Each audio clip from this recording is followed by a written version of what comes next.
माँ को प्रणाम करते हैं। आज बहुत कुछ सुनना है। कौन कौन आज एक ही दिन में तीरना चाहता है? हम सभी तीरना चाहते हैं सदगुरु भगवान। तो अच्छे से आज श्रद्धा से बैठे रहिएगा, क्योंकि आज बहुत सारी चीजें एक साथ कृपा के रूप में मिलने वाली है। आप लोग बात करते हो और संतों की कथा सुनते हो, दोनों को समान मत समझना। आप बात करते हो संसार की और साधक लोग कथा कहते हैं, तो कथा में मन नहीं लगे तो भी बैठे रहना, कथा समझ नहीं पड़े तो भी बैठे रहना, क्योंकि कथा के लिए कथा नहीं है, साधक की शरीर की ऊर्जा को ग्रहण करने के लिए कथा है। सत्य वचन सदगुरु भगवान। उनके मुख से जो वाणी के रूप में ऊर्जा निकल रही है हमारे शरीर में पहुंच जाए तो हमारे शरीर के सभी प्रकार के कर्मों के भूखे हो जाएंगे और जीवन सफल हो जाएगा। जय जय गुरुदेव। ये कथा नहीं है, ये व्यथा मिटाने का टेक्निक है। क्या है? व्यथा मिटाने का टेक्निक। तो महाराज आज प्रणाम करते हैं माँ को। जय जगदम्बा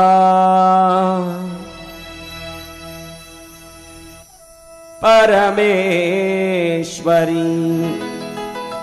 आज कौन कौन घर में पूजा करके आए हैं? वो सब हाथ ऊंचा करो जो घर में पूजा करके आए हैं। सब घर में पूजा करके आई बहनों? चलो पूजा के बारे में भी कुछ बताऊंगा आपको। कर तो रहे हो, लेकिन करना कैसे ये बाद में समझेंगे। पहले आज छठे दिन की नौ दुर्गा की हम कथा सुन रहे हैं। आज छठे दिन की देवी की कथा सुन लेते हैं थोड़ा सा। माँ कात्यायनी है आज की देवी। कौन है? माँ कात्यायनी। चंद्रहासोज्ज्वल करा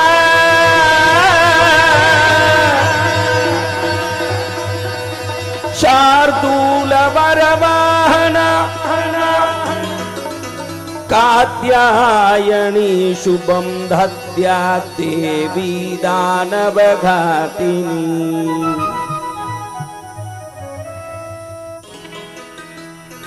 ऐसी मां कात्यायनी मां। कत नाम के एक ऋषि हुए हैं। उनका नाम क्या? कत। कत ऋषि के पुत्र हुए कात्य। क्या? कात्य।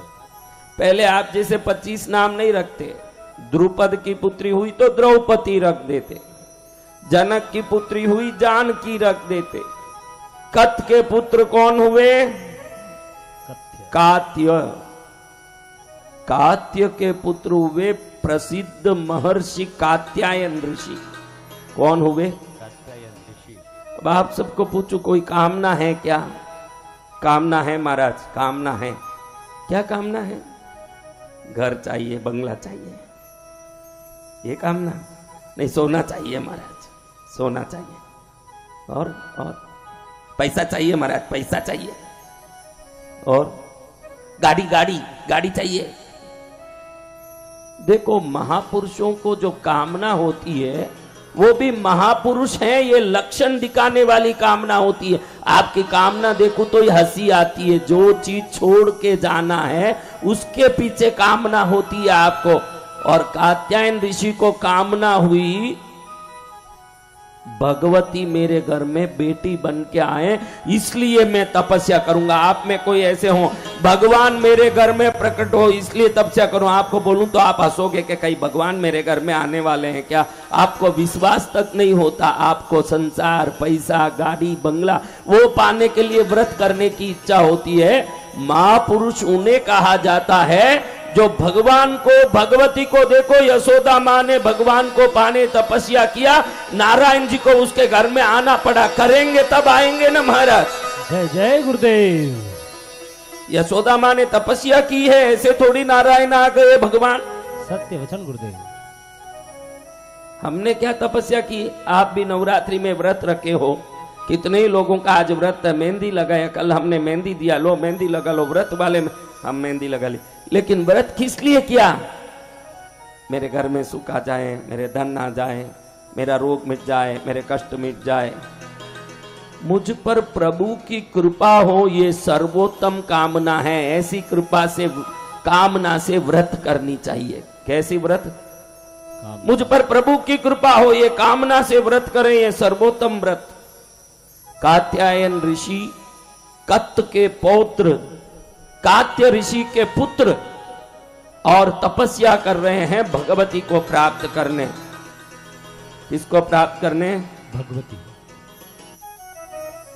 जय जय दुर्गा जय जय देवी जय जय दुर्गे शरणम। जय जय देवी जय जय देवी दुर्गा देवी शरणम। जय जय। भाई आपका ढोलक स्लो होने के कारण मैं 6 दिन से धीरे धीरे गाता हूं, नहीं तो मेरा वो स्वभाव नहीं है धीरे धीरे से हैं करूं। ढोलक इतना स्लो है कि मुझे तुम्हारे लिए हजाम के हिसाब से सिर मोड़ना पड़ रहा है।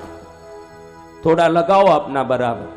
जय जय देवी जय जय देवी दुर्गा देवी शरणम।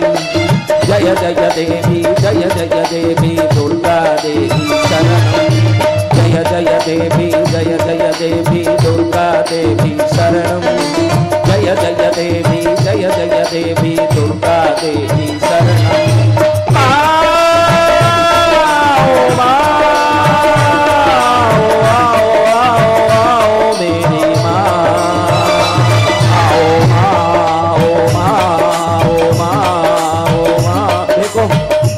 हमारे पास 3 चीजें हैं। कितनी चीजें? 3।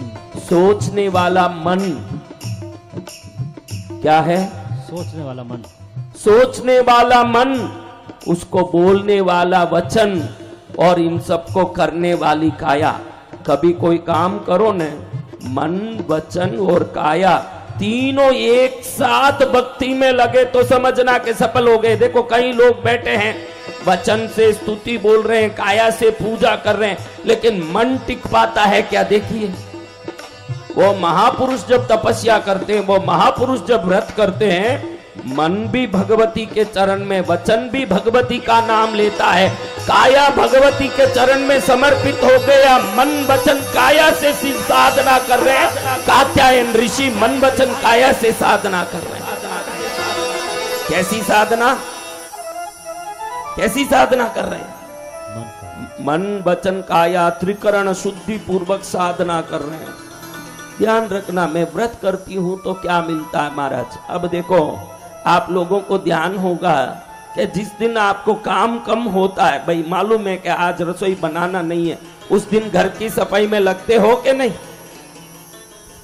ऐसा ही तो करते हो भाई, आज काम नहीं है तो चलो आज घर की सफाई कर लेते हैं, आज रसोई का काम नहीं है, आज कपड़ा धोना नहीं है, आज बर्तन घसना नहीं है, आज काम नहीं दिख रहा है तो आज जाला वाला निकाल लें, झाड़ू बुहारी कर लें। करते हो कि नहीं? तो तपस्या यही काम करता है। ध्यान रखना, तपस्या व्रत करने वालों को मालूम नहीं है कि व्रत क्यों करते हैं।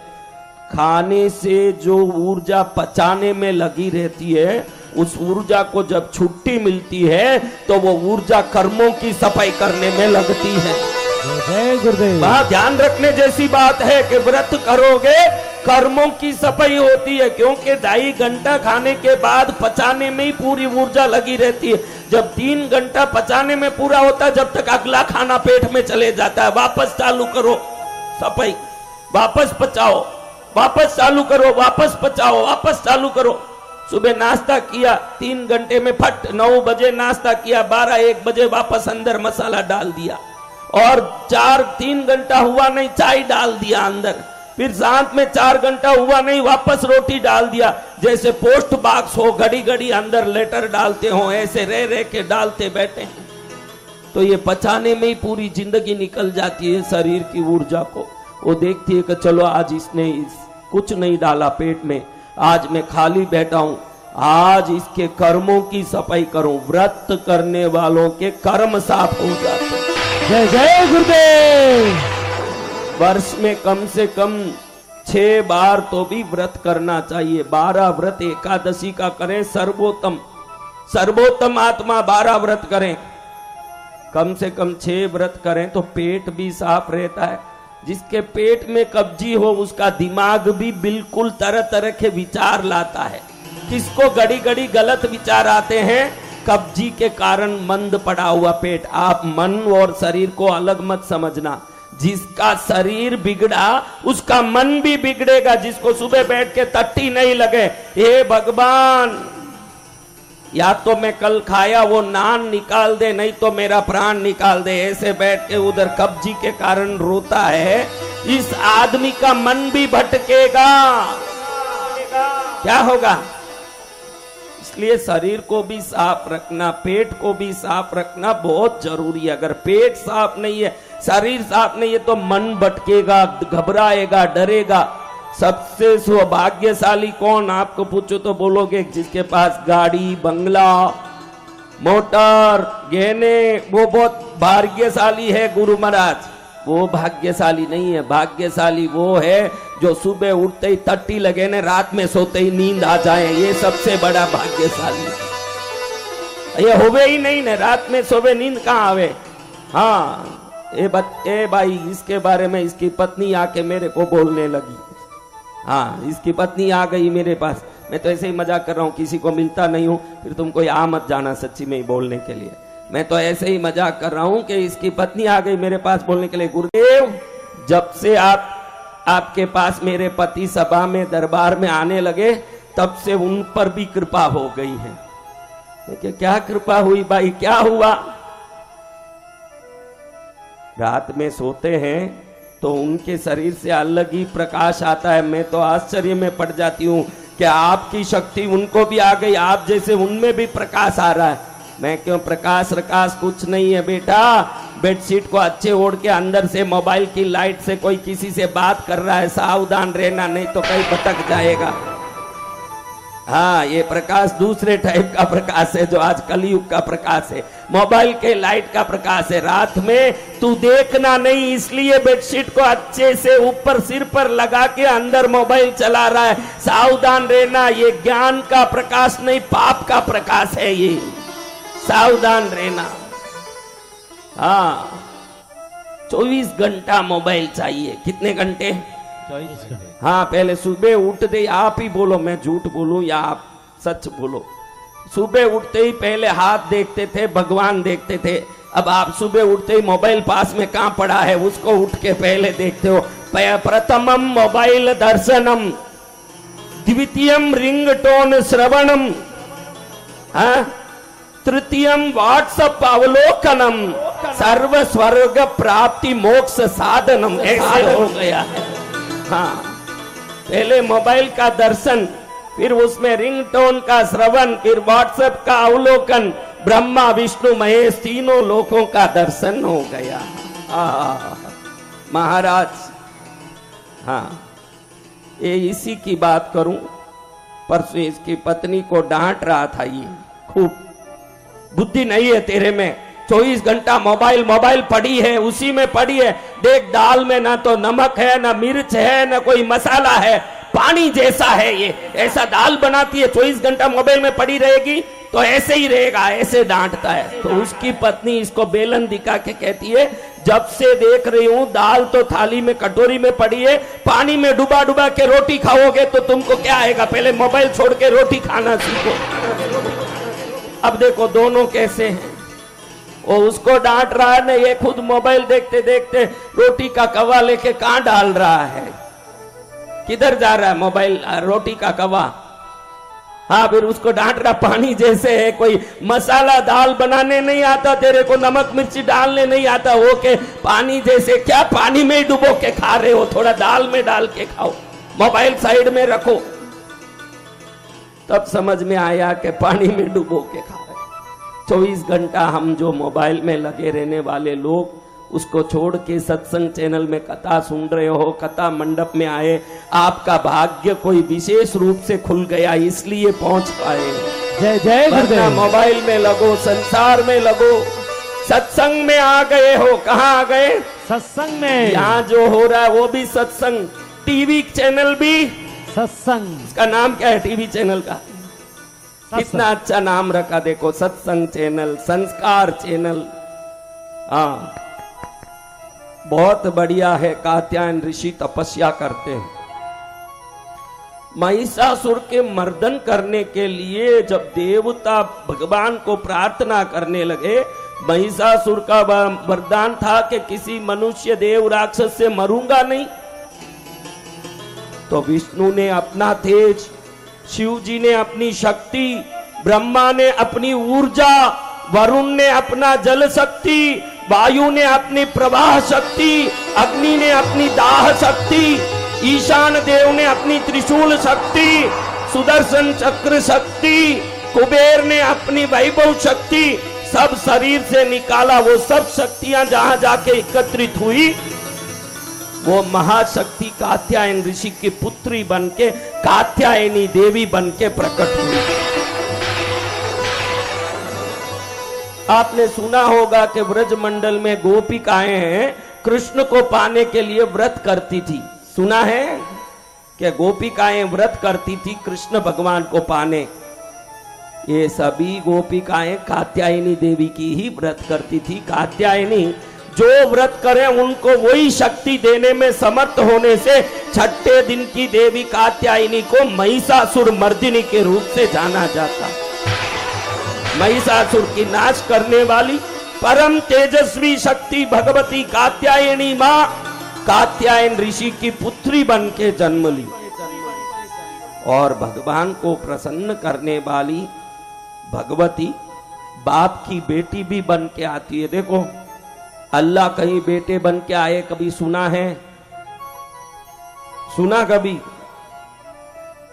जीसस कहीं मां बन के आए, किसी के सुना है?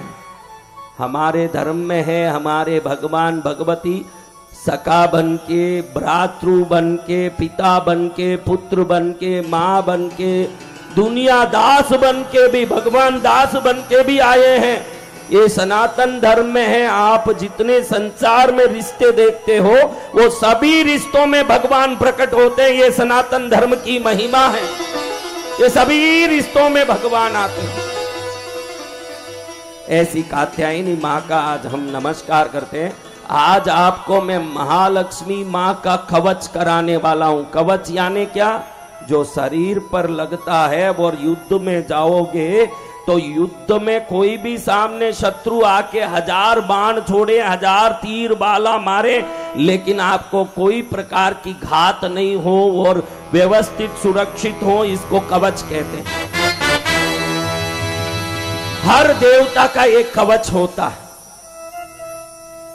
आज हम 3 दिन से 2 दिन पहले दिन हमने लक्ष्मी माँ का 1000 नाम सुना। कौन कौन सुने? हम सभी। दूसरे दिन हम अष्टलक्ष्मी की पूजा की, कल किया सबने। जब ये आज मैं देखा चेहरे सबके खिल रहे हैं, अलग ही एक शोभा आ रही है हमारी माताओं के चेहरे में। फिर मालूम पड़ा कि कल लक्ष्मी की पूजा करने से लक्ष्मीवती बनी हुई है सभी। दुर्गा सप्तशती किसी ने पाठ किया हो? कोई किए हैं दुर्गा सप्तशती का पाठ? उसमें 6ठम अध्याय की देवी का नाम है पद्मावती देवी। कौन सी देवी? पद्मावती देवी। पन्नगाधिप शेखरा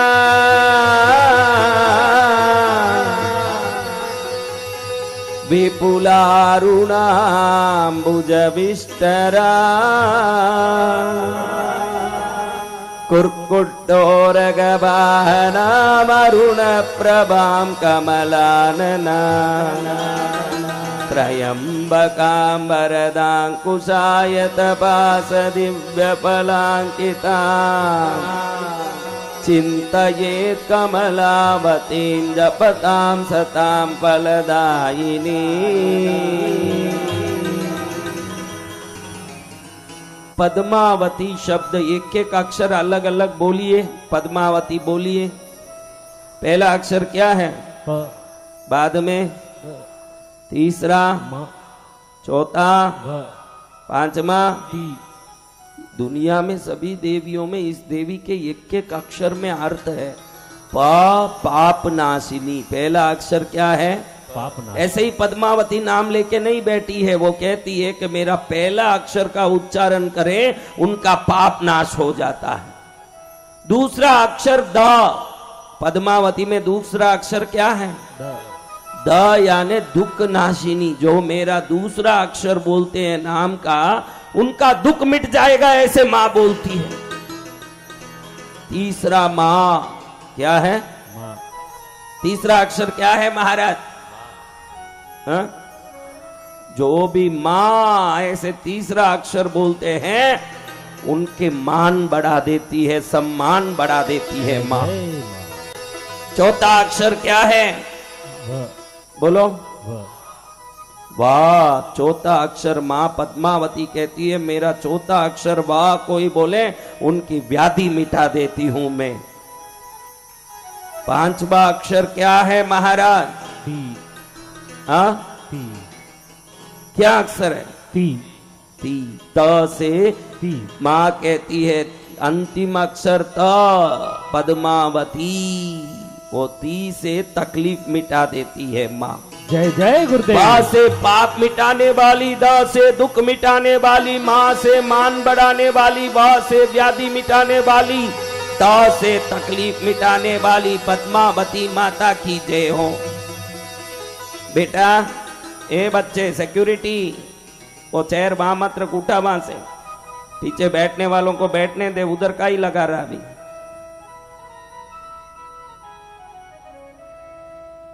तो महाराज ऐसी मां की कृपा कौन कौन पाना चाहते हैं, उनके लिए आज मैं, ये कोई एक देवी की कथा नहीं है, जगदम्बा अनंत रूप में अनंत नाम में है तो वही जगदम्बा।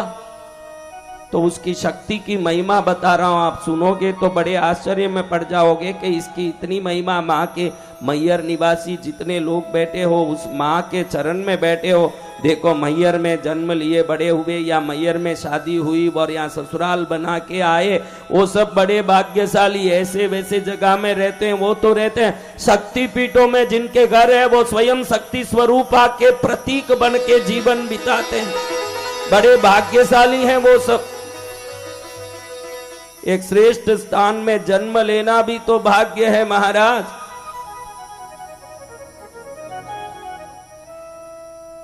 जहां जगह मिले वहां बैठा दे बेटा। तो महाराज पद्मावती मां, क्या मां? पद्मावती मां की रूप 4 हाथ वाली भी है, 24 हाथ वाली भी है न, 108 हाथ वाली भी है उस मां के रूप। उसके आंख 3 है। कितने हैं? 24 हाथ है, 108 हाथ है न, 4 हाथ। 4 हाथ में 1 हाथ अभय मुद्रा वाली है। क्या? ऐसे करें कोई भी देवता, आपने देखा होगा हर देवता का 1 हाथ तो ऐसे होता है। उसका कारण वो आपको आश्वासन देते हैं कि मैं हूं, तू चिंता मत कर, तू डर मत, मेरे रहते तुझे कोई कुछ नहीं करेगा। इसको अभय मुद्रा कहते हैं। क्या कहते हैं? अभय मुद्रा। अभय मुद्रा। पद्मावती दूसरे हाथ में अंकुश धारण करती है। क्या धारण करती है? अंकुश। अंकुश। अंकुश यानी बड़े बड़े मदमाते हाथी जो पागल हो जाते हैं, हाथी, उस पागल हाथी को भी माउत उस अंकुश से वश में करता है। जैसे ही वो अंकुश दबाता है, पागल हाथी भी शांत खड़ा हो जाता है। आपके जीवन में कोई ऐसी परिस्थिति आ गई, पागलपना आ रहा है कि मेरा काम नहीं हो रहा, मुझे तकलीफ आ रहा है, मेरी परेशानी हो रही है, मेरे जीवन में कुछ नहीं हो रहा है, मेरे को बहुत तकलीफ हो रही है, तो आपके सभी तकलीफों को, उस पागल तकलीफ को भगवती जैसे पागल हाथी को वश में किया जाता है। आपके परिस्थिति को अंकुश से वश में कर देती है। किससे वश में करती है? अंकुश से वश में करती है। किससे वश में करती है? अंकुश से। अब पाश यमराज के हाथ में क्या है? किस लिए? प्राण को खींचना हो तो पाश का उपयोग करता है, वो यम पाश है। भगवती के हाथ में नाग पाश है। क्या पाश है? ये पाश किस लिए? आप जो चीज चाहते हो, जो इच्छा करते हो, उसको खींच के आपको देने के लिए भगवती पास रखी हुई।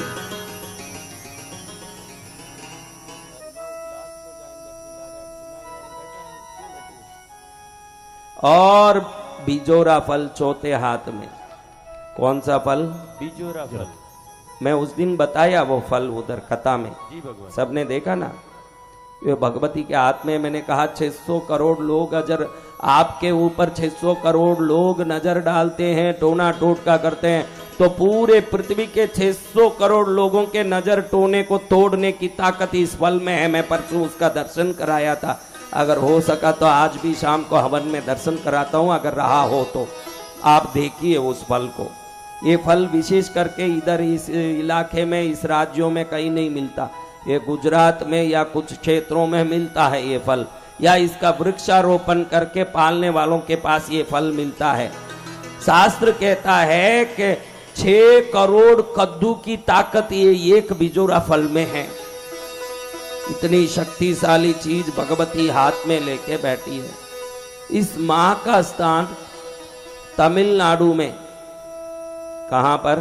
तमिलनाडु। कभी तमिलनाडु गए हो? तमिलनाडु, वहां कृष्णगिरी नाम का एक कस्बा है। कोई कृष्णगिरी गए हुए हैं? हैं नहीं है, ऐसे नहीं हैं।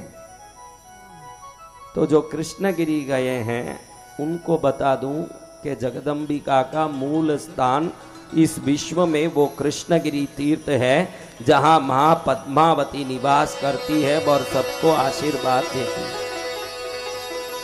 इधर एक घटना हुई, उसी घटना को शुक्रवार व्रत कथा के रूप में ध्याया जाता है। वो क्या घटना है? वही कथा आज सुना रहा हूं। कहते हैं कि इसको सुनने के बाद मन में शांति होती है। आप में कोई बेचैन हो तो जरूर ये कथा सुन के 3 दिन में आपको बहुत शांति मिलेगी और आपके मन को सुकून मिलेगा। ये मेरा आशीर्वाद है, आपको मिलेगा और आप शांति से इसको जरूर सुनिएगा।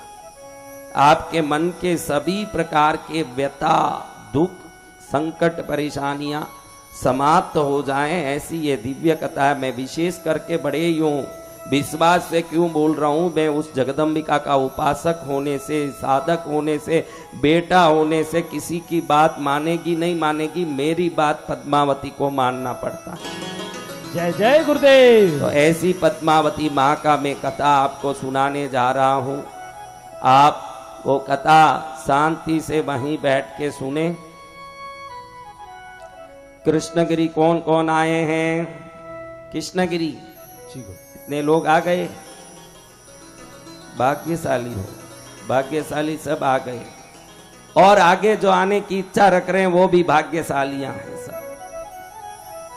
ओम नमो अनेकांत दुर्बारमत सद्वंसमानवे जिनाय सकलाभीष्टदायिनी कामधेनवे स्वस्ति श्री जिनराज मार्ग कमले प्रद्योत सूर्य प्रभे स्वस्ति श्री पनिनायिके सुरनराराध्ये जगन्मंगले स्वस्ति श्री कनकाद्रि सन्निभ महासिंहासनालंकृते विद्यानामधिदेवते प्रतिदिनं मां रक्ष पद्माम्बिके। जय जय जगदम्बे भक्तकुम्भे नितम्बे हर हर दुरितं मे स्वस्ति मानाभिरामे नय नय जिनमार्गे दुष्टघोरोपसर्गे भव भव शरणं मे रक्ष मां देवी पद्मे।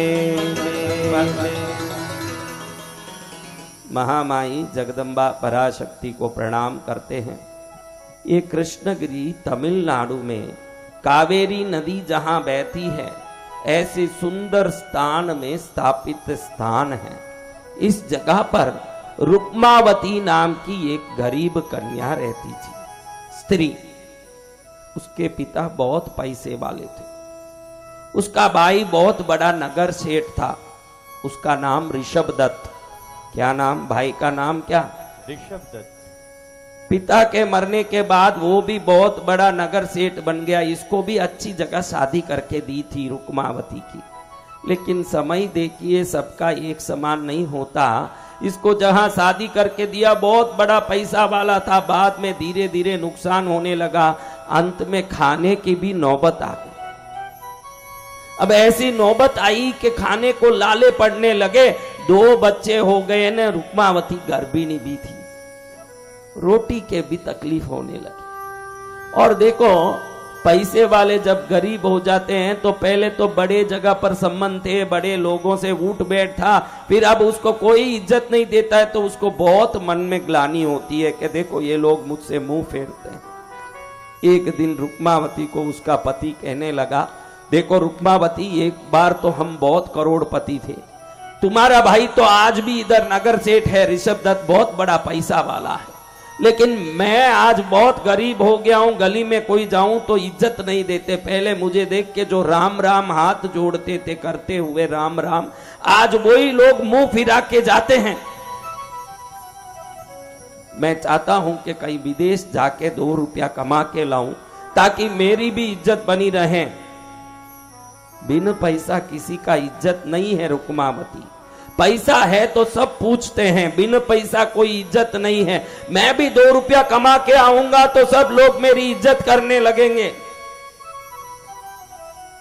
गर्भिणी थी रुक्मावती, अपने पेट पर हाथ लगा के देखती है, कहती है कि ये भी चले जाएंगे तो इन बच्चों के कौन सहारा रहेगा, ये भी चले जाएंगे तो इन बच्चों का ध्यान कौन देगा। मैं तो कुछ नहीं जानती, बड़े सेठ की बेटी थी तो कहीं जाके बर्तन घिस के कपड़ा धो के भी 2 रुपया कमा सकूं, ऐसे अभ्यास भी नहीं है मेरे में। और ये भी चले जाएंगे तो मेरे जीवन में मेरे रोटी के क्या होंगे ना, आगे होने वाले बच्चे को कौन संभालेगा, ये छोटे छोटे बच्चे को कौन संभालेगा। आप मत जाइए स्वामी, आप मत जाइए, जो मिलेगा जैसे मिलेगा खाएंगे, जो सम्मान अपमान हो रहा सहेंगे, लेकिन आपको छोड़ के मैं नहीं रह सकती।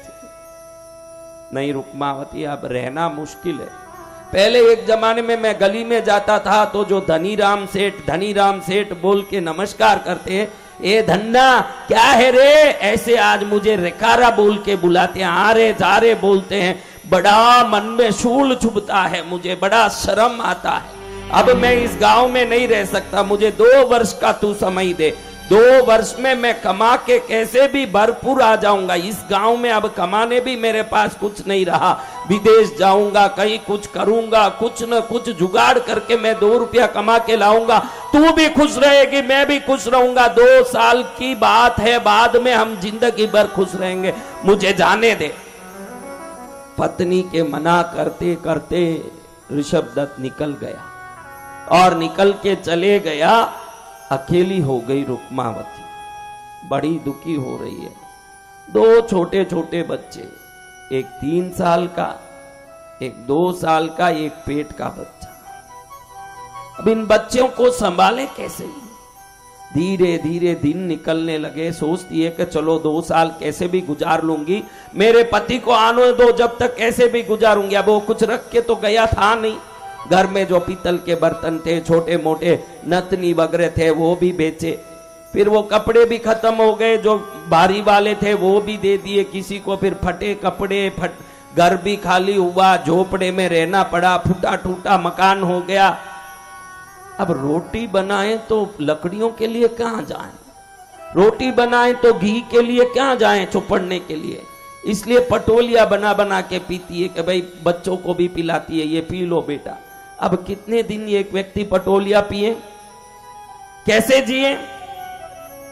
इसी गांव में इसका भाई नगर सेठ, बहुत बड़ा पैसा वाला, इतना पैसा, बैठे भी बड़े मखमल की गद्दी में, उठे तो मखमल में, चले तो फूलों के पत में चले, ऐसे उसकी राज वैभव विलास। एक दिन ऋषभ दत्त की पत्नी उसको कहती है, सुनो जी, अपने पास बहुत पैसा है, थोड़ा ट्यूनिंग बदलाओ भाई, इंदिरा गांधी मरी हुई ट्यूनिंग है, थोड़ा बदलाओ इसको। हाँ, ऋषभ दत्त की पत्नी कहती है, सुनो जी, अपने पास बहुत पैसा है, लेकिन दुनिया को नहीं दिखाएंगे तो क्या फायदा। कुछ ऐसा करो कि दुनिया को मालूम पड़े कि हमारे पास बहुत पैसा है। तो ऋषभ दत्त कहता है, फिर तो ठीक है, कुछ कुआं बना दे, सब लोग पानी पिएंगे, अपना नाम होगा। अरे उससे तो लोगों का कल्याण होगा, लोग भूल भी जाएंगे 20 साल बाद के हमने कुआं बनाया, लोगों का फायदा होगा। लोगों का फायदा मत सोचिए, अपना फायदा सोचिए। आज भी देखो संसार में, मंदिर में एक ट्यूबलाइट भेंट करता है 200 रुपए का, तो इतना बड़ा ट्यूबलाइट में पेंट से नाम लिख देता है कि ट्यूबलाइट का उजाला ही बाहर आना मुश्किल है, इसका नाम ही बाहर आता है। मंदिर में घंटी लगाए हैं, विंध्याचल वगैरह में जाता रहता हूँ, वहां मेरा आश्रम है, मैं जाता हूँ तो देखता हूँ मंदिरों में घंटी लगी है। मंदिर के घंटी से भी ज्यादा तो इनका नाम बड़ा खुदा हुआ होता है। आपको बताऊं कि दान करते समय उस दान को दिखाने की कोशिश करोगे तो दान का फल पूरा ये दिखावे से नष्ट हो जाएगा। ध्यान रखना, दान करते समय गुप्त करना चाहिए, दान को दिखा के नहीं करना। जो दान किया वो गुप्त करोगे तो दान का प्रभाव 100 गुना बन के घर में आएगा। आजकल तो हमको भी चिल्लाना पड़ रहा है, महादेव का मंदिर बन रहा है, कोई 25,000 देगा तो पत्रिका में नाम आएगा, 2.5 लाख देगा तो प्रतिमा के ऊपर नाम आएगा। क्या करना पड़े? कोई ऐसा नहीं मिला जो गुपचुप ला के भाई महाराज जी आप मंदिर बना रहे हो, बहुत अच्छा काम है। मंदिर, कई लोग ऐसे बोलते कि हॉस्पिटल बना दो महाराज, स्कूल बना दो, इसकी जरूरत है, बहुत मंदिर पड़े हैं। अरे भाई तेरे पास भी बहुत सुविधा पड़ी है, फिर भी कार गाड़ी के पीछे क्यों फिर रहा है, बंगला गाड़ी के पीछे क्यों फिर रहा है? हॉस्पिटल और स्कूल संसार के रोग मिटाएंगे तो मंदिर आत्मा का रोग मिटाएगा, उसकी भी जरूरत है। जय जय गुरुदेव। आत्म रोग मिटाने वाले मंदिर की भी जरूरत है महाराज। इसलिए उज्जैन में हम महाकाल का मंदिर बना रहे हैं। महाकाल मंदिर के पास में भगवान रत्नेश्वर महादेव का मंदिर इसलिए बना रहे हैं कि मंदिर आपके जन्म जन्मों के रोगों को नष्ट कर देगा, उसमें वो ताकत है। तो महाराज रुक्मावती का भाई ऋषभदत्त अपनी पत्नी को कहता है, फिर तो मैं कुछ धर्मशाला बना दूं। धर्मशाला, उसमें लोग रहेंगे, उसको संभालना पड़ेगा, उधर आदमी रखना पड़ेगा, ऐसा कुछ मत करो। एक बार में काम हो जाए और अपना नाम हो जाए, ऐसे करो। तो ऋषभदत्त कहता है, फिर तो अपन ये काम करते हैं, 3 दिन तक पूरे गांव को भोजन कराते हैं। अगर 3 दिन तक दुनिया भोजन करेगी और हम सब के लिए हजारों चांदी की थाली, चांदी की कटोरियां, चांदी के पाट रख के खिलाएंगे तो अपना वैभव देख के दुनिया भी दंग रह जाएगी और थाली कटोरी पाट तो अपने घर में ही रहेगी। दुनिया में नाम भी हो जाएगा, सिर्फ खाने का ही खर्चा होगा और पूरे विश्व में अपना वावा हो जाएगा। पत्नी को भी लगा बात तो बहुत बढ़िया है, यही काम होना चाहिए। ये बिल्कुल आपने सही कहा प्रभु, आप यही काम करिए, 3 दिन का भोजन करवाइए, सब लोगों को आने दीजिए, सब खाएंगे, देखेंगे अपना वैभव, अपना सब, तो बिल्कुल सब अपनी तारीफ करेंगे। पैसा होने से कुछ नहीं है स्वामी, पैसे का दुनिया में प्रभाव होना चाहिए, तभी मजा है। नहीं तो पैसा रख के क्या प्रभु, महत्व क्या है, महिमा क्या है? बिल्कुल तू ठीक कह रही है सुशीला, ऐसे ही करेंगे, 3 दिन का भोजन रखेंगे। सुनो सुनो नगरवासियों, सब सुनो, अगले गुरुवार, शुक्रवार, शनिवार 3 दिन के लिए कृष्णगिरी नगर में नगर सेठ ऋषभदत्त की तरफ से संपूर्ण नगरवासियों के लिए सुंदर सुरुचि भोजन की व्यवस्था की गई है। सुबह का नाश्ता, दोपहर का भोजन, शाम का भोजन, बीच बीच में चाय पानी भी वहीं होने वाली है। नगरवासी सब वहीं आके भोजन करें। जो चल नहीं सकते हैं, असक्त हैं, उनके लिए टिफिन ले जाने की व्यवस्था भी की गई है, वो ले आए। और कोई अतिथि आपके घर में आए हो, सब अतिथि को भी ले आए। किसी के घर में चूल्हा नहीं जले और सब यहीं भोजन करें, ऐसे ऋषभदत्त सेठ ने आप सबको निवेदन किया है।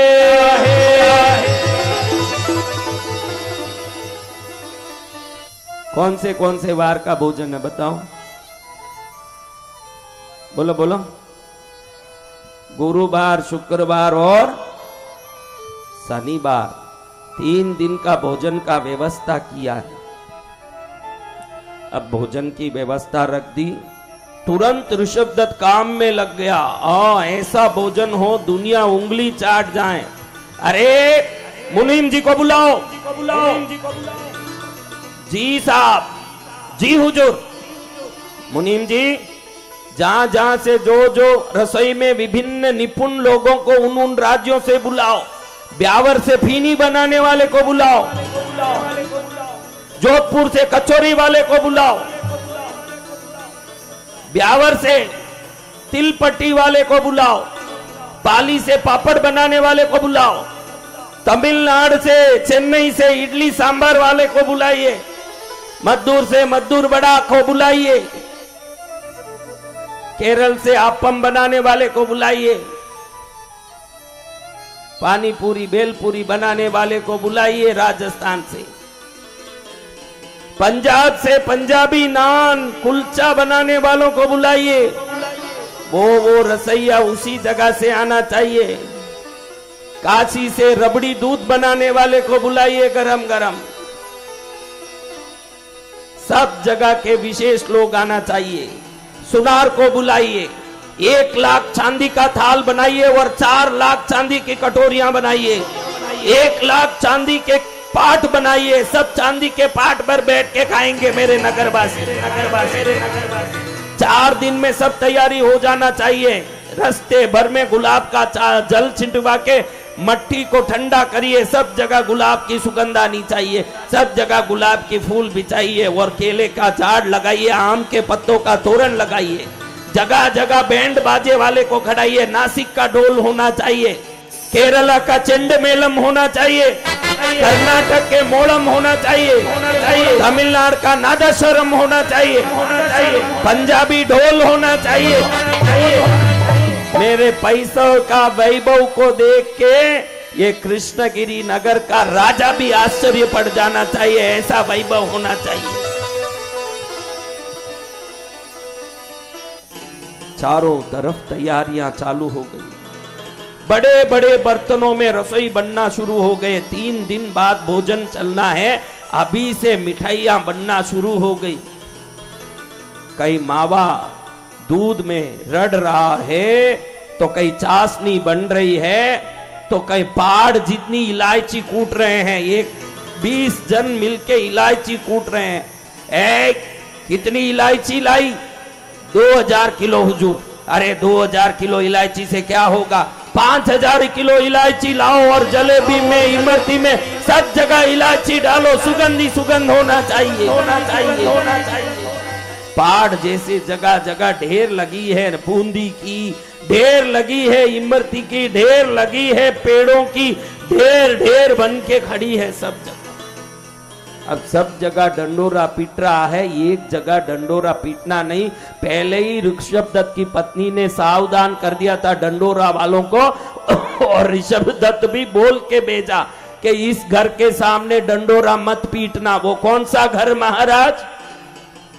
बताइए कौन सा घर? कौन सा घर? पैसों खातिर परमेश्वर रो सोगन खावे रे। पैसों नहीं तो पत्नी भी पति ने नहीं चावे रे। पैसों प्यारो रे, पैसों प्यारो रे, दुनिया में लाके मोहन गारो रे। पैसों प्यारो रे। एकदम पैसा वाला सेठ है, दारूडिया है, खूब दारू पिया है। रात में 12 बजे घर आ रहा है, कॉलिंग बेल बजाता है, टिंग। धीरे से दरवाजा खुलता है, पत्नी खोलती है दरवाजा।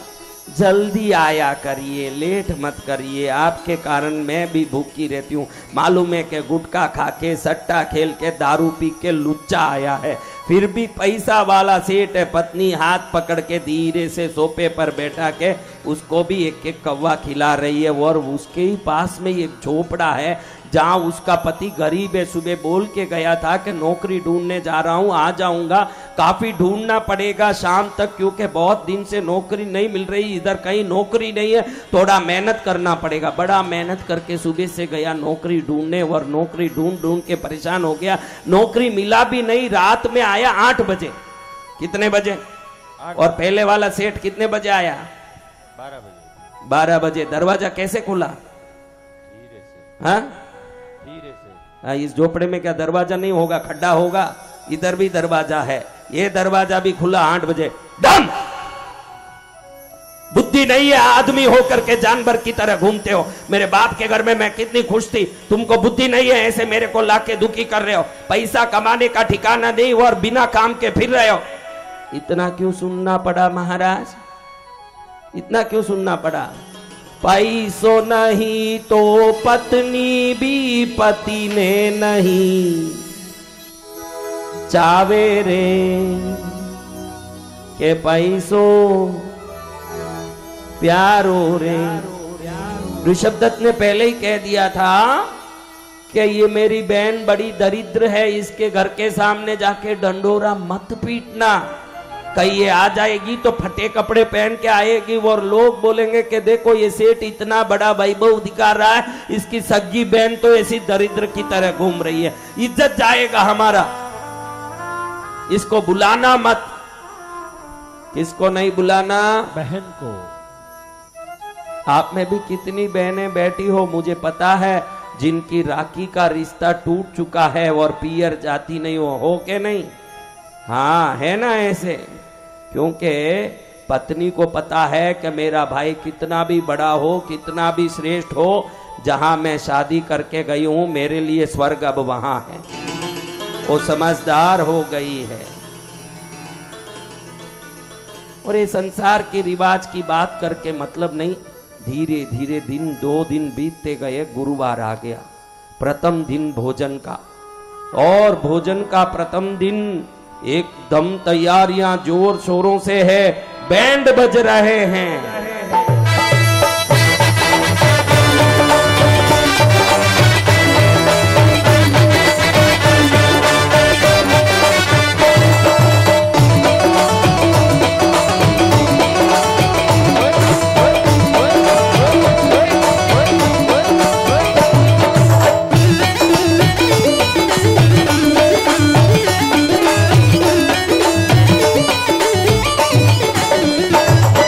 गुरुवार का सुबह की वेला, गरम गरम इडली पर घी डाली जा रही है थालियों में, सब नई नई चांदी की थाल, और नीचे जो पाट लगे हैं वो भी चांदी के, कटोरी भी चांदी की, स्पून भी चांदी की।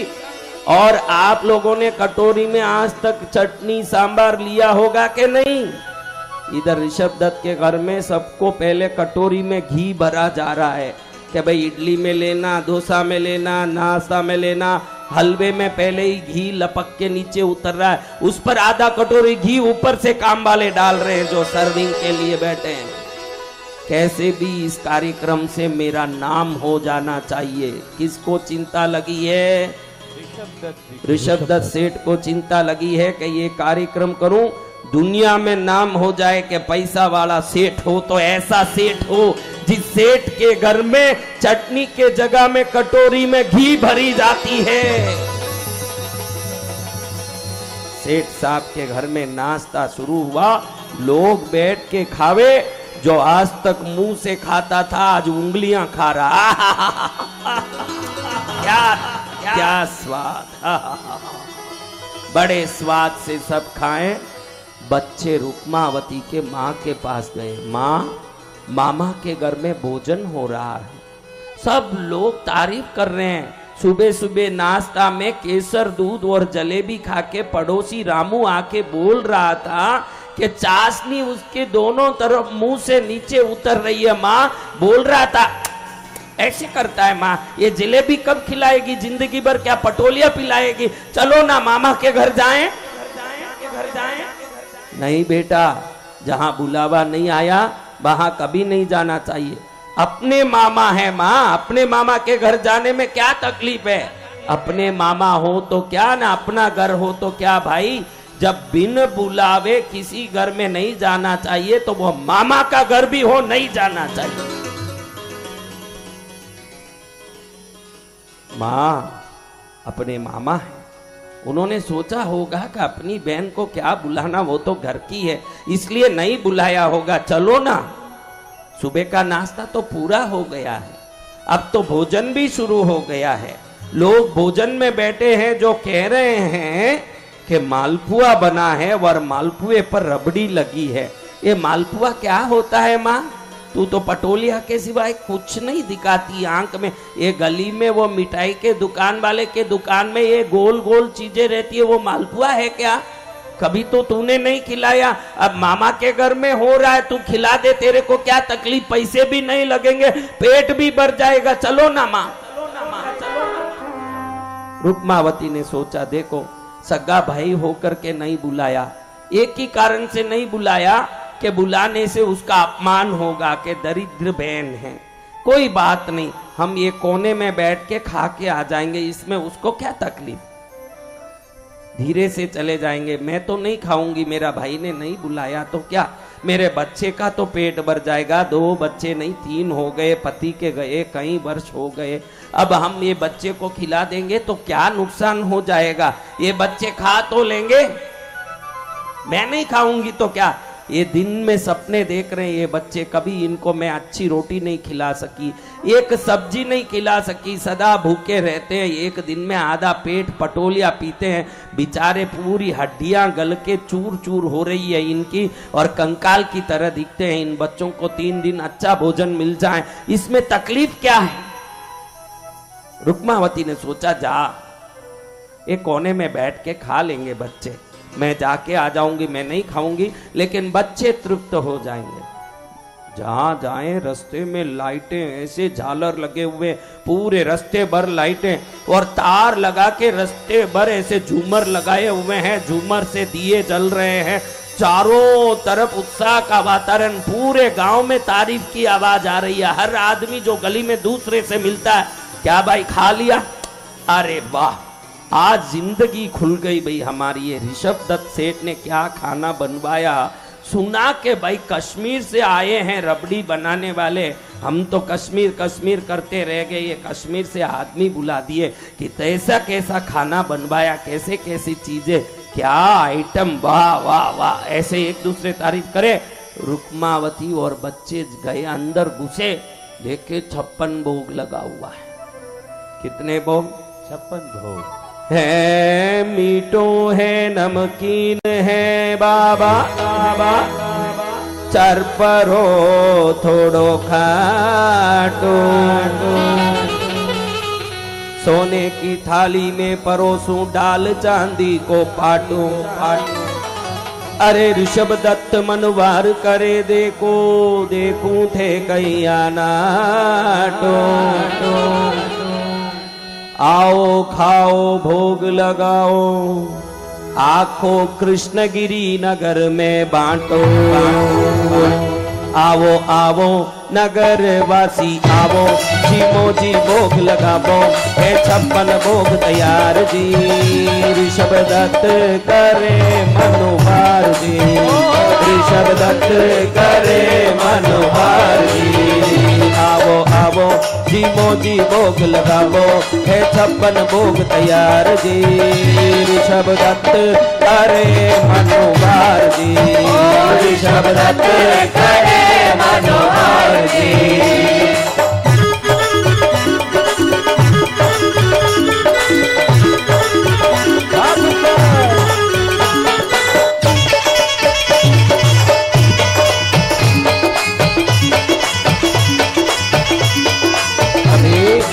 रुक्मावती ने तो संकल्प कर लिया कि मैं तो नहीं खाऊंगी, लेकिन नजर डाल रही है कि कितनी चीजें मेरे भाई ने बनाई, केसरिया बर्फी कलाकंद रबड़ी, पेड़ा इमरती बालूशाही, केसरिया बर्फी कलाकंद रबड़ी, पेड़ा इमरती बालूशाही, लाडू बुंदिया जलेबी रसगुल्ला, मोती बाग रसमलाई, गुलाब जामुन शक्कर बाड़ा, गुलाब जामुन शक्कर बाड़ा, ये मर न्यारा न्यारा, जीमो आवो घी और डलावो, जीमो जी भोग लगावो, है 56 भोग तैयार जी, ऋषभ दत्त करे मनोहार जी, ऋषभ दत्त करे मनोहार जी, हाथ ऊपर।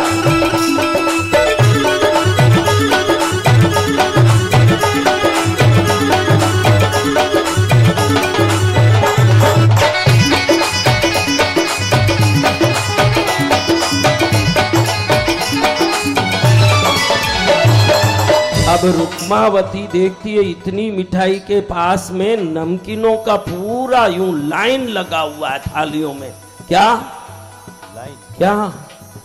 दाल मोट पकौड़ी कचौड़ी भुजिया पापड़ चिवड़ा। दाल मोट पकौड़ी कचौड़ी भुजिया पापड़ चिवड़ा। बड़ी राबड़ी साग सांगरी को बाजरी को मैया खिचड़ो। रायता में जीरा को तड़को, रायता में जीरा को तड़को पीरो मार सबन को। रायता इतना पिलाया लोगों को ऋषभ दत्त ने, सब कह रहे कि गला खराब गला खराब। तुरंत ऋषभ दत्त कह रहा है ए साग का चुरीरी चटनी चटावो, धीमो जी भोग लगावो है 56 भोग तैयार जी। खारा टाबरिया करे मनोहर जी, खारा टाबरिया करे मनोहर जी। हाथ ऊपर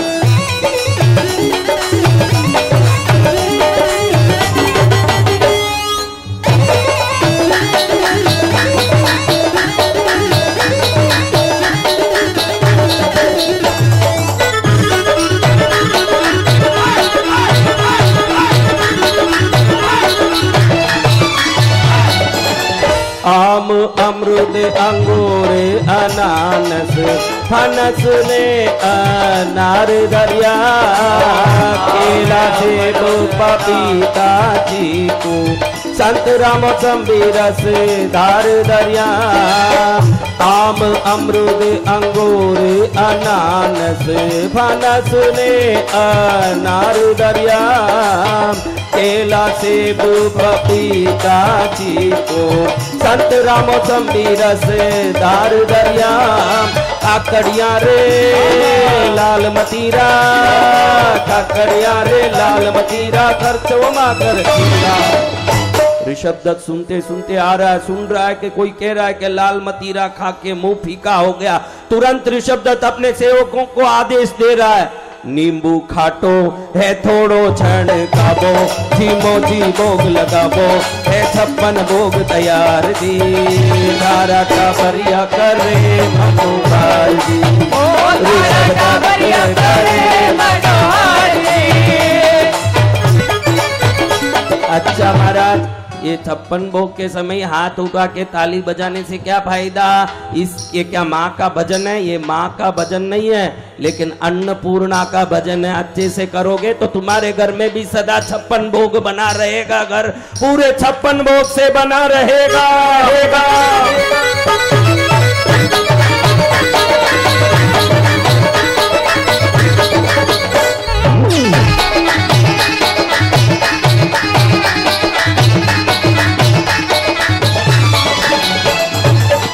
आम अमरूद अंगूर अनानस फनस ने अनार दरिया। केला सेब पपीता चीकू संतरा मौसम्बी रस धार दरिया। काकड़िया रे लाल मतीरा, काकड़िया रे लाल मतीरा खर्चो मा कर खीरा। बादाम पिस्ता ने नोजा खुरमानी, खोपरा ने छुआरा लेबो। जिम छूट ने आचमन करने थोड़ो सो आराम लेबो। सौंफ इलायची हाजिर कर दी, सौंफ इलायची हाजिर कर दी, साग मिश्री डाल दी। एक आदमी गिन रहा, कह रहा 55 भोग तो हो गए, 56वां कहाँ ऋषभ दत्त जी? ऋषभ दत्त तुरंत सेवकों को आदेश दे रहा, तोड़ो नागरियो पान चबावो, जीमो जी भोग लगावो है 56 भोग तैयार जी। ऋषभ दत्त करे मनोहर जी, ऋषभ दत्त करे मनोहर जी। अब कितने भोग बोलो, कितने भोग? 56। क्या क्या? केसरिया बर्फी कला कंदर पिटाई मृति बालू साई लाडू बुंदिया जलेबी रसगुल्ला मोती पाक रसमलाई गुलाब जामुन शक्करपारा घेवर न्यारा न्यारा दाल मोट पकौड़ी कचौड़ी भुजिया पापड़ चिबड़ो बड़ी राबड़ी साब सांगरी को बाजरी को खिचड़ो रायता में जीरा को तड़को पीवो मारस पड़को आम अमरूद अंगूर अनानास फणस ने नार दिया केला सेब पपीता चीकू संतरा ने मौसम्बी रसदार दरिया काकड़िया ने लाल मतीरा खर्चो माकर कीरा बादाम पिस्ता ने नौजा कुरमानी कोपराने चुआरे लो जीम छूटने आचमन करने थोड़ो सो आराम ले वो सौंप इलायची हाजिर करती साग मिश्री दर्दी थोड़ो नागरियो पान चबावो जीमो जी भोग लगाओ कितने वो अब सब खा रहे हैं। रुक्मावती कोने में बैठी ऐसी जगह जहां भाई का नजर न पड़े। उसको मालूम है कि भाई आएगा, जरूर आएगा, क्योंकि वो तो प्रदर्शन के लिए ही दर्शन करा रहा है भोजन का। ध्यान रखना, दर्शन और प्रदर्शन में बहुत फर्क है।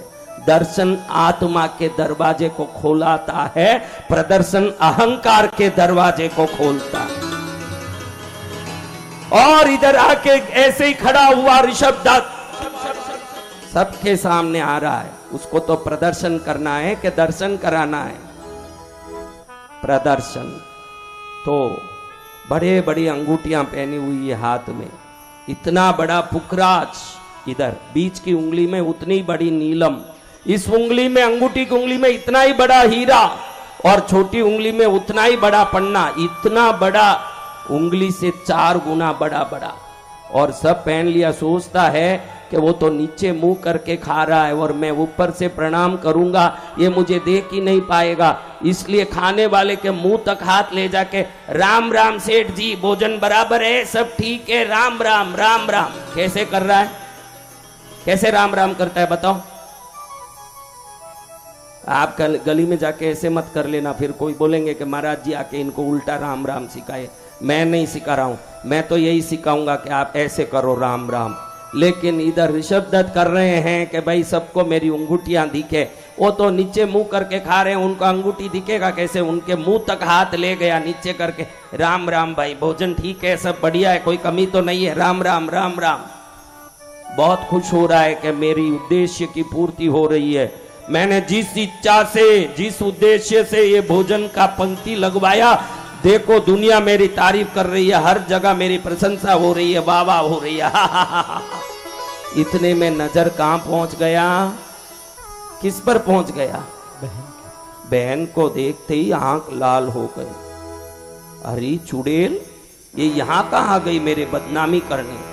उसको देखते ही गुस्सा आया, उसके पास खड़ा रहा। देखो तो 3 भांजे बैठ करके भोजन कर रहे हैं, छोटे छोटे बच्चे, एक 8 साल का, एक 6 साल का, एक 5 साल का बच्चा बैठ करके भोजन कर रहे हैं। कई वर्ष हो गए रुक्मावती के पति के गए, आज तक आने का ठिकाना नहीं। बच्चे बड़े भी हो रहे हैं, बच्चे लपक लपक के खा रहे हैं। वह ऋषभ दत्त को एकदम गुस्सा आया कि ये मेरे घर में फटे कपड़े पहन के आई, जरूर लोगों को मालूम तो पड़ा होगा कि ये मेरी बहन है। लोग क्या कहेंगे कि करोड़ों रुपया खर्च करके भोजन की व्यवस्था करता है, लेकिन अपनी बहन को पाल नहीं पाया, मेरा अपमान होगा इसके कारण, मुझे इसको फटकारना चाहिए। एकदम ऋषभ दत्त के आंख लाल हो गए। अरे नालायकिन, तू यहाँ कहाँ आ गई? मैंने पहले ही डंडोरे वालों को कह दिया था कि तेरे घर के सामने डंडोरा ना पीटे ताकि तू ना आए, लेकिन तू यहाँ पहुंच गई बिन बुलाए। शर्म नहीं आती? निकल यहाँ से, निकल जा, निकल, आगे से यहाँ नहीं आना। आगे से आई तो खैर नहीं रहेगा, तेरी हड्डी पसली एक कर दूंगा, तेरी हड्डी तोड़ के ठिकाने लगा दूंगा। चल यहाँ से, चल यहाँ से, चल यहाँ से। भाई का फटकार सुनते ही आंख में पानी आते हुए फट अपने बच्चों को खड़ा करके ऐसे ही बाहर निकल गई रुक्मावती। अंदर में वेग ऐसा उमड़ रहा है, मन में दुविधा ऐसी आ रही है कि क्या सग्गा भाई भी पैसा नहीं हो तो मेरा नहीं हो सकता? सक्का भाई भी मेरा नहीं हो सकता? पैसा नहीं हो तो दुनिया ने तो तिरस्कार कर दिया, पति भी बाहर चले गया, कपड़े भी गए, गहने भी गए, घर भी गया, फटे झोपड़े में रहती हूँ। क्या सग्गा भाई भी जिसके पैसे नहीं होते उसको एक टाइम की रोटी के लिए बैठा नहीं सकता? आंख में आंसू आने लगे। बाहर बच्चों को लेके सीधे झोपड़ी में गई, बैठ के दिल खोल के रोई, खूब रोई, हे माँ खूब रोई, दिल खोल के रोई। बच्चे तो बच्चे हैं, अपनी बातों में लगे हैं। सबसे बड़ा कहता है, देखा मैंने कहा ना सोन पापड़ी अपने बाल जैसे निकलता है, ऐसे सोन पापड़ी को तोड़ो, बाल बाल निकलता। कितने दिन बोला तू सुना नहीं, आज देखा ना एक एक बाल निकलता है, उसको सोन पापड़ी कहते। कितना मजा आया ना खाने से। बीच वाला कहता क्या सोन पापड़ी की बात करते हो, देखा मक्खन पेड़ा, मक्खन मक्खन बोलते हैं, मक्खन पेड़ा मुंह में डाला, कैसे मीठा लगा, कैसा आनंद आया, हाँ मजा आया। छोटा बच्चा सबसे छोटा है, वो कहता भैया क्या मक्खन पेड़ा सोन पापड़ी की बात करते हो, वो खीर पीते हैं तो ऐसे अंदर जाता है जैसे खलखल खलखल खल आवाज आता है भैया, ऐसा आनंद आता है खीर पीने में। अपन कल जाएंगे ना। अरे चुप रे, देखा ना मामा को कैसे उग्र होकर के डांटा अपनी माँ को, वो आने नहीं देगा कल, अपने को कहीं नहीं जाना। छोटा भाई कहता है सबसे छोटा, फिर क्या अब आज ही भोजन खत्म हो गया अपना, लोग तो और 2 दिन खाएंगे, भरपेट खाएंगे, अपने लिए नहीं मिलेगा। मैं तो जाऊंगा हर हालत में, भले ही माँ जाए ना जाए, पटोलिया पिला पिला के हमको पागल बना रही है, मैं तो जाके ही रहूंगा और पी के ही रहूंगा, खा के ही रहूंगा। ऐसा मौका कब मिलेगा, सबको मुफ्त में मिल रहा है मामा जी के घर में खाना। गरीब भी जा रहा है, पराया भी जा रहा है, बाहर गांव का भी जा रहा है, अतिथि भी जा रहे हैं, मैं क्यों नहीं जाऊंगा, मैं भी जाऊंगा। ऐसे बातें करें, इसमें रुक्मावती रोती रोती वहां बैठी है, उसके पास 3 बच्चे गए। माँ क्यों रो रही है, अरे भाई होकर के कितना अपमान किया, देखा ना तुम लोगों ने, सगा भाई होके ऐसा अपमान करता है। अब कभी उधर पैर नहीं रखूंगी, पैर नहीं रखोगी माँ, और 2 दिन का भोजन बाकी है, तुम पैर नहीं रखोगी तो वो 2 दिन का भोजन रह जाएगा। अरे क्या भोजन भोजन करते हो, इज्जत से बड़ा भोजन होता है। इज्जत निकल गया हमारा उधर, उसने कहा कि कल आओगे तो हड्डी पसली एक कर दूंगा, और तुम बोलते हो कि कल वहां जाना, मर के भी नहीं जाऊंगे। क्या माँ मरना मरना ऐसे धमकाती हो, कभी भी देखो पटोलिया पिलाती हो और ऊपर से धमकाती हो। अगर तुम कल हमारे साथ नहीं चली तो गांव के कुएं में जिधर से पानी भर के लाते हैं हम लोग जाके, उधर हम तीनों कूद के मर जाएंगे। अगर तुम नहीं खिलाई, नहीं ले गई, तू मर जाऊं रोज हमको धमकाती है, हम सच में मर के दिखा देंगे। सुनते ही रुक्मावती को धक्किया, छोटे बच्चे हैं, सच में ही मर जाएंगे। पूरी रात भर मन में हुआ पो चलता रहा, कल क्या करूं, कहीं ये बच्चे गलत कदम उठा दिए, अभी मेरे पास न धन है न दौलत है, मेरा ये जीवन का श्वास सिर्फ इन बच्चों के नाम से चल रहा है, अगर ये भी चले गए तो बचेगा क्या। दिन शुरू हुआ, वो कौन सा दिन था बताओ, कौन सा दिन था। दूसरे दिन का भोजन शुक्रवार को शुरू हुआ। रुक्मावती शुक्रवार को देखते हुए वो आज का ही दिन था, आज का ही वो शुक्रवार कई युगों पहले आया होगा, लेकिन वही शुक्रवार आज वापस आया है। देखो हम आज शुक्रवार को ही ये कहानी सुन रहे हैं, कितने भाग्यशाली। आया शुक्रवार, बच्चों जिद्दी कर रहे, माँ या तो हमारे साथ चल, या तो हम जाके कुएं में कूद के मरेंगे, तू हमको पकड़ नहीं पाएगी, हमारी लाश देख पाएगी। हम धमकी नहीं दे रहे, हम इस जिंदगी से निराश हो गए, कब तक ये पटोलिया पिएंगे, 2 दिन अच्छा भोजन मिल रहा है उसमें भी तू मना करती है, मामा डांटे तो क्या, हम गुपचुप खा के आ जाएंगे ये कोने में बैठ के। देखो भूखा आदमी कुछ भी कर सकता है इस संसार में। आप देखते हो जगह जगह चोरी चकारी होती है, दुकानों से माल गायब होते हैं, आपको लगे बड़ा चोर है, लुच्चा है, अच्छे से उसकी कहानी सुनोगे तो मालूम पड़ेगा वो चोर भी नहीं है न लुच्चा भी नहीं है, पेट का भूखा है जो हाथ से काम कर दिया। पेट का भूखा है जो मजबूर हो गया कोई चीज उठाने के लिए।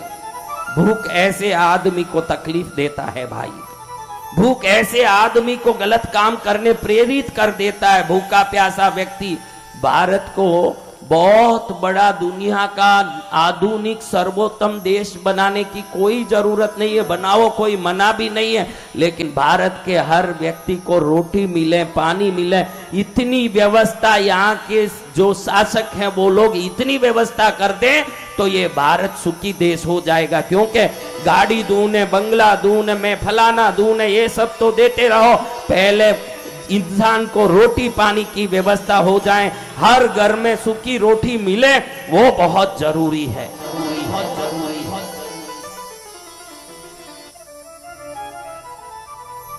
रुक्मावती रोती रोती बच्चों को लेके वापस गई। सोची कि मैं कोने में छिप के बैठ जाऊंगी, बच्चों को जो खाना खाएं, छोटे बच्चों को अकेले नहीं भेज सकती, कहीं इधर उधर भटक के गुम हो गए तो कहां ढूंढूंगी, मैं साथ जाऊंगी, मैं छुप जाऊंगी, बच्चे खा लेंगे जो खाना है, मैं वापस उनको लेके आ जाऊंगी। बड़े प्रेम से बच्चों को लेकर के जा रही है, दुखी होती हुई, रोती रोती। देखो, कल जिसने अपमानित किया उसी के घर जाना पड़ रहा है, यही मेरा तकदीर है, मैं क्या करूं, मैं तकदीर की मारी, ना तो घर में सुखी हूं, ना समाज में सुखी हूं, ना परिवार में कोई खाने पैसा है, ना बाजार में नाम है, कहीं की भी नहीं रही ऐसी मेरी जिंदगी में, क्या करूं। रोती रोती रोती रोती उधर जाके बैठी।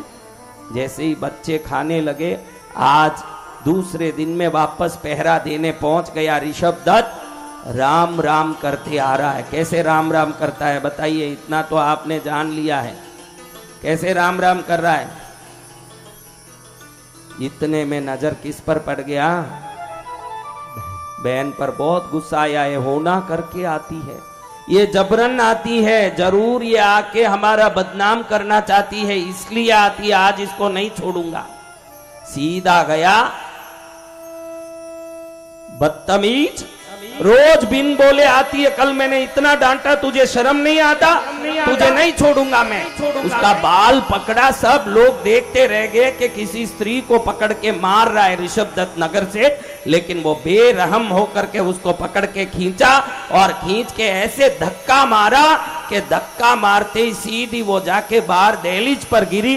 पीठ दहलीज पर पड़ने से रीढ़ की हड्डी टूट गई और कराती हुई वहीं गिर गई।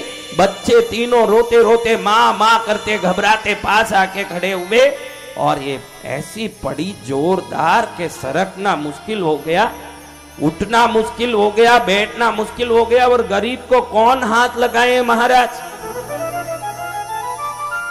कौन लगाए गरीब को हाथ।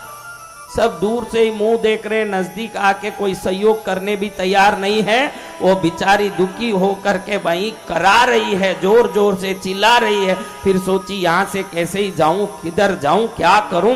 धीरे धीरे रेंगती हुई सीढ़ियां उतरी और नीचे सांप की तरह रेंगती जा रही है। बच्चों को कह रही है, अरे बच्चों, सुबह तुमने मरना मरना कहा, तुम्हारे साथ ही मैं मर जाती तो आज ये दुर्भाग्य खत्म हो जाता हमारा। तुम्हारी बातें सुन के मैं यहाँ आ गई, बड़ी गलती की, अब मैं खुद कुएं में गिर के मर जाऊंगी। मैं जिंदी नहीं रहूंगी, मैं खुद मर जाऊंगी अब। ए बच्चों, जिस कुएं में तुम मरने की बात करते थे, उस कुएं में मैं अब गिर के मरूंगी। रेंगती रेंगती कुएं की तरफ जा रही है। जैसे ये जा रही है, उस समय कृष्णगिरी में पद्मावती के मंदिर में शुक्रवार व्रत की पूजा करने कुछ बहनें जा रही है। वो बहनें हाथ में थाली में पुष्प, चंदन, धूप, दीप, नैवेद्य, फल सब लेके मंदिर जा रही है। किनके मंदिर में? पद्मावती। नौकर रख लो पद्मा माता,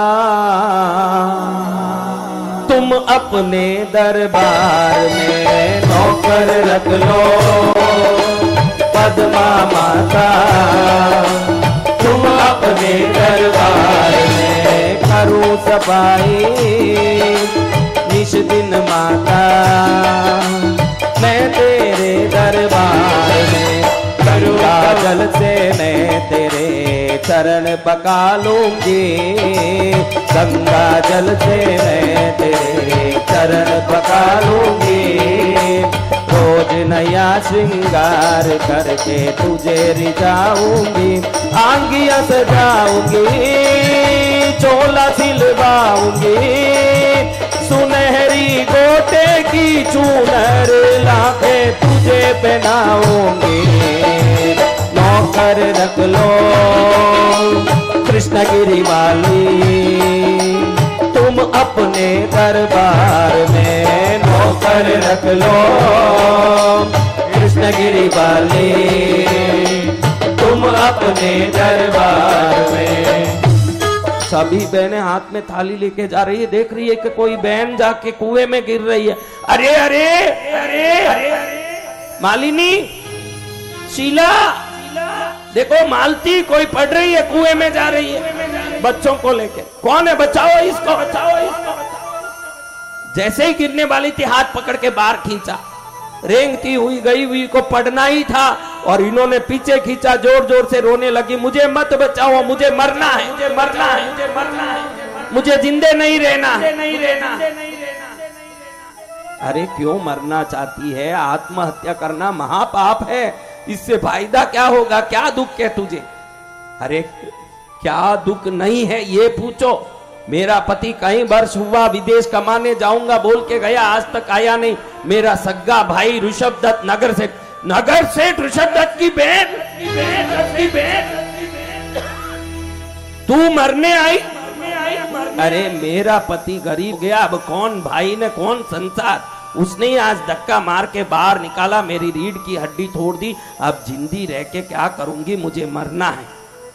अरे मरने की बात करने वाली इतनी दुख है बोलती है, इसी कृष्णगिरी में रहती है। कभी कृष्णगिरी वाली पद्मावती माँ के चरण में गई है? पद्मावती कौन है वो पद्मावती? अरे दुर्गा सप्तशती में दुर्गा का रूप माँ पद्मावती 6ठे अध्याय में पूजी जाती है, साक्षात महालक्ष्मी है। उसके चरण में गए हुओं को कभी दुख कैसे आ सकता है? मैं तो कभी नहीं गई, मैं कहां जाऊं गरीब, मैं तो कहीं नहीं गई। अरे ऐसी बोलती है। पद्मावती का नाम वही सुन सकते हैं जिनके कान में पुण्य का बात सुनना लिखा हो। पद्मावती का दर्शन वही कर सकते हैं जिनके आंखों में अच्छी चीज देखना लिखा हो। पद्मावती के शरण में पूजा भक्ति वही कर सकते हैं जिनके आगे भाग्य खुलना लिखा हो। पद्मावती का फोटो उस काउंटर से वही खरीद सकते हैं आगे जिनके भविष्य में सुख ही सुख लिखा हो। माँ उसके पास तू नहीं गई? अरे मैं तो कभी नहीं गई। जा एक बार सिर रगड़ के देख, आज ही तेरा तकदीर खुल जाएगा। देख ये शीला, इसका पति दारू पी पी के सदा इसको मारता था। सावन में 5 शुक्रवार का व्रत किया, 6ठे शुक्रवार को दारू पीना तो छोड़ दिया, आज इसको रानी की तरह रखता है। देखिए मालती, इसका पति सट्टा खेल खेल के पागल की तरह पैसा उड़ा के कंगाल हो गया था। श्रद्धा से इसने नवरात्रि के 9 दिन पद्मावती के व्रत किए, 10वें दिन की बारी भी नहीं आई और उसने सट्टा खेलना छोड़ दिया, अच्छे धंधे में लग गया, आज राजा की तरह जीता। ये देख, ये सुशीला, बच्चे नहीं थे, 15 वर्ष हो गए शादी के।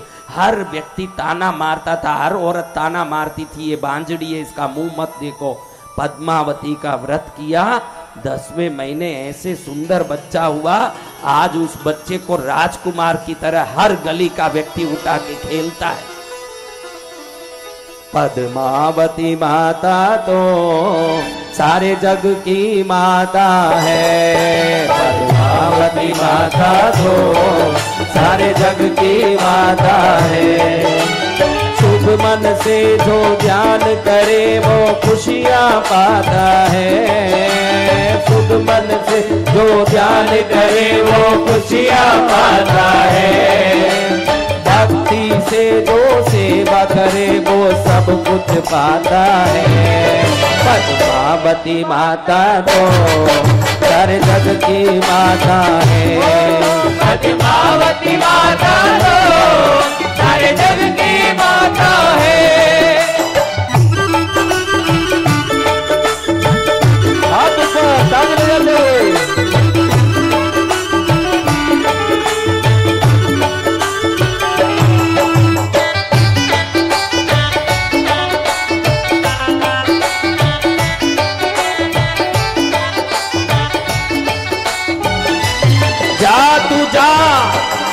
अब अब विलंब मत कर, हमारे मुख से पद्मावती का नाम सुन रही है, ध्यान रखना रुक्मावती, कभी जीवन में एक बार भी किसी को कथा में या कहीं पुस्तक में पद्मावती शब्द भी सुनने मिल गया तो समझना कि उसके नवों ग्रह अच्छी दशा में है, तब सुनने मिलता है, वरना उसको सुनने नहीं मिलेगा ये नाम।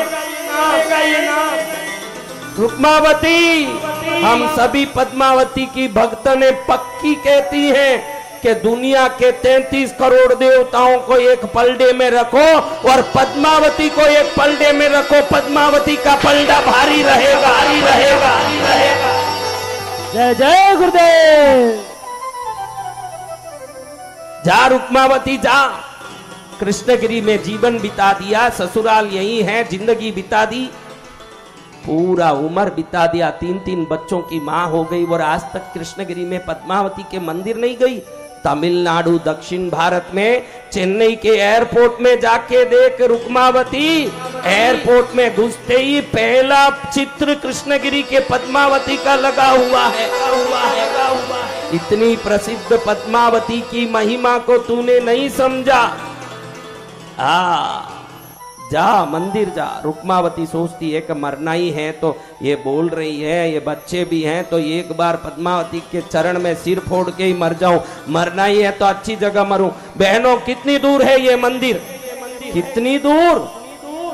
पीठाधीश वसंत विजय जहां 421 फुट का मंदिर बना रहे हैं, देख वो गगनचुंबी मंदिर यहां से दिख रहा है। जा वो पद्मावती के मंदिर में तेरा उद्धार हो जाएगा। कैसे जाऊंगी, मेरी रीढ़ की हड्डी टूटी हुई है, यहां तक रेंगती आई, अब कैसे जाऊंगी? अरे मरने के लिए यहां तक आ गई, कुएं तक, तो जीने के लिए मंदिर तक तो जाके देख, तेरा कल्याण कैसे नहीं हो जाएगा। रेंगती रेंगती मां पद्मावती के मंदिर तक जाती है। जैसे ही सीढ़ी में रेंगती रेंगती चढ़ती है, तीनों बच्चे रोते रोते माँ माँ माँ घबराए हुए, अपनी माँ की रीढ़ की हड्डी टूटने के कारण हम बन गए। हमने खाने का अगर इतना जिद्दी नहीं किया होता, आज हमारी माँ वहां नहीं जाती, उसका हड्डी नहीं टूटता। आज हमारी माँ कितनी दुखी है। तीनों बच्चे रोते रोते मंदिर में सीढ़ी चढ़ रहे हैं।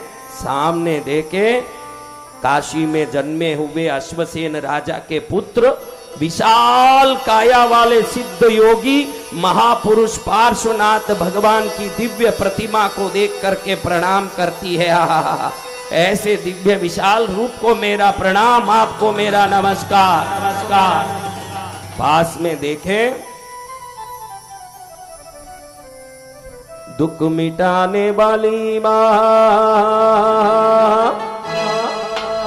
सुख देने वाली माँ, मेरे अंतर में बसो मेरी माँ, के तेरे जैसा कोई नहीं। तेरी पद्मावती मेरी माँ, के तेरे जैसा कोई नहीं, कोई नहीं, कोई नहीं, तेरे जैसा कोई नहीं, कोई नहीं, कोई नहीं, तेरे जैसा कोई नहीं। देवी पद्मावती मेरी माँ, के तेरे जैसा कोई नहीं। ओ देवी पद्मावती मेरी माँ, के तेरे जैसा कोई नहीं। सामने जाके खड़ी होती है भगवती, पद्मावती को देखती है, सोचती है कि ये कौन देवी है, मैं तो नहीं जानती, इसकी पूजा कैसे होती है मैं तो नहीं जानती, इसकी स्तुति कैसे की जाती है मैं तो नहीं जानती, और मुझे जान के करना क्या है, मुझे तो मरना है, मैं यही मर जाऊंगी। कृष्णगिरी के पद्मावती के सीढ़ी पर सिर फोड़ के रोने लगी, सिर फोड़ी के यही मर जाऊं। जैसे जैसे सिर को सीढ़ी पर पटकने लगी, देवी पद्मावती के प्रतिमा से भगवती की दिव्य तरंगे जगने लगी। माँ एकदम जागृत होने लगी। क्षण में माँ ने देखा कि मेरे चरण में एक दुखी भक्त आके रो रही है। एक क्षण में देवी पद्मावती रुक्मावती के सामने प्रत्यक्ष प्रकट हो गई।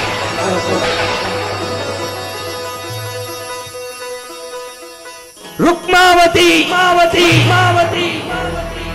मरने तुझे और कोई जगह नहीं मिला जो मेरे दरबार में आके मरने लगी। ध्यान रखना, ये दरबार किसी के मरने की दरबार नहीं है, मरे हुओं को जीवन देने वाला दरबार है मेरा। इस दरबार में जो भी आया वो सदा जीवन का सब सुख पाके गया। मेरा नाम पद्मावती है, मुर्दे में भी जान फूंकने वाली कृष्णगिरी वाली पद्मावती। सबका उद्धार करने वाली हूं मैं, मेरे चरण में कोई नहीं मर सकता।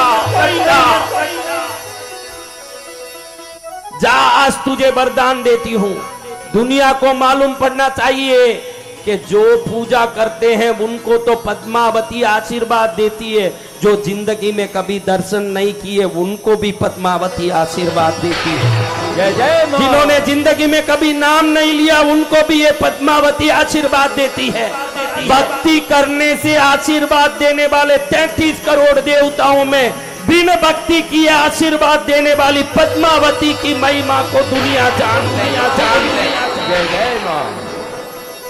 आज से तू 70,000 कमरे की मालकिन बनेगी घर की। तेरे घर में 70,000 कमरे होंगे, जो झोपड़ा है वहां अब तू जाएगी तो विशाल भवन बना होगा। 70,000 सोने के रथ और 7 लाख सेविकाएं तेरी सेवा करेगी और तू रानी की तरह यहाँ राज रानी बन के अपने भाई का घमंड चूर चूर करेगी और इस जन्म में अपने जीवन को सफल करके अगले जन्म में मेरे लोक में आके मेरी सेवा करेगी। रुक्मावती ने देखा बादल जैसी बाल वाली, मछलियों जैसी चंचल आंखें वाली, राम के हाथ की सारंग पाणी नाम की धनुष जैसे बोहों वाली, विशाल कर्ण में लोलायमान कुंडल जैसे मंदिरों में घंटी बजते समय टन टन टन टन करते हो ऐसे लोलायमान कुंडल वाली, नागराज द्वारा पहनाए हुए मंगल सूत्र को गले में धारण करने वाली, थेले के सांतल जैसे पैरों वाली, शंख जैसे कंठ वाली, डमरू जैसे कमर वाली, पर्वत जैसे स्तनों वाली, अपने आंख में 18 प्रकार के औषधियों से बने अंजन लगाने वाली, अगर तगर चंदन गोरोचन कुमकुम आदि से बने अष्टगंध की तिलक करने वाली, सिर पर हीरा पन्ना मानक मोती नीलम पुकराज आदि रत्नों से बने मुकुट धारण करने वाली, अपने एक मुस्कान से भक्तों को निहाल करने वाली, एक अट्टहास से शत्रुओं का नाश करने वाली, अपने कोमल हृदय से हर दुखी का दुख मिटाने वाली, दो चारों हाथों में बाजूबंद धारण करने वाली, कमर में कमरपट धारण करने वाली, पैरों में सोने का पायल पहन के अपने पायल के घुंघरुओं के छनछनाट से भक्तों के 7 जन्म के दारिद्र्य को नष्ट करने वाली, अपने दिव्य स्वरूप से रंबा मेनका उर्वशी तिलोत्तमा आदि समस्त अप्सराओं को ग्लानि उत्पन्न कराने वाली, अपने दिव्य वीरता के सामने अर्जुन और वीर परंपरा के जितने वीर हुए सबको ग्लानि आए ऐसे वीरता की परम चिन्हता धारण करने वाली, महालक्ष्मी को समृद्धि प्रदान करने वाली, सरस्वती को ज्ञान प्रदान करने वाली, अश्विनी कुमारों को औषधियां प्रदान करने वाली, नवग्रहों को ग्रह संचार करने की ताकत देने वाली, साक्षात कल्याण करने वाली, हाथों में दिव्य चूड़ियां धारण करने वाली, हर उंगलियों में विभिन्न रत्नों की अंगूठियां धारण करने वाली, गले में विभिन्न रत्नों की गहना धारण करने वाली, कोटि सूर्य के समान प्रकाश देने वाली, कोटि चंद्र की समान शीतलता वाली, अपने गुलाबी होठों से पूरी दुनिया को आशीर्वाद देने वाली, मोतियों के जैसे दंत पंक्ति वाली, मोती की नथनी पहन के अपने सुंदर नासिका को सजाने वाली, अपने दिव्य कांति से 3 लोकों के लोगों का मंगल करने वाली, अपने एक कदम रख के आगे बढ़ने से हजारों लोकों में सदा मंगल करने वाली महामाता पद्मावती देवी का दर्शन करके रुक्मावती धन्य धन्य हो गई। वह रुक्मावती को आशीर्वाद मिला। परम सौभाग्यशालिनी रुक्मावती का ये रूप देख करके, पद्मावती का रूप देख के रुक्मावती अपना रूप देखती है। अचानक रुक्मावती का फटा कपड़ा गायब, फटी चीजें गायब, शरीर में अचानक जरी के वस्त्र आ गए। गहने आ गए। बच्चे देखो तो गंदे नंगे बच्चे अब अच्छे जुब्बे कुर्ते पहने हुए हैं और गले में गहने, शरीर में गहने आए हुए हैं। छोटे बच्चे इतने सुंदर हो गए अपने आप। पद्मावती हंस के कहती है, जा अब अपने घर जा और जाके अपने भाई का घमंड चूर करना। पैसा सिर्फ पैसे वालों के अधिकार में नहीं है। इस पद्मावती की जो भक्ति करते हैं वो रंक भी राजा बन जाता है। ये पद्मावती का आशीर्वाद है, आशीर्वाद है। पद्मावती मात की सदा तुम्हारा कल्याण होगा। जाओ होगा, जाओ होगा, जाओ। मैया देने वाली है, हम लेने वाले हैं। मैया देने वाली है, हम लेने वाले हैं। आज खाली हाथ नहीं जाना, आज खाली हाथ नहीं जाना। जिसे चाहिए वो हाथ उठाना, उठाना। जिसे चाहिए वो हाथ उठाना।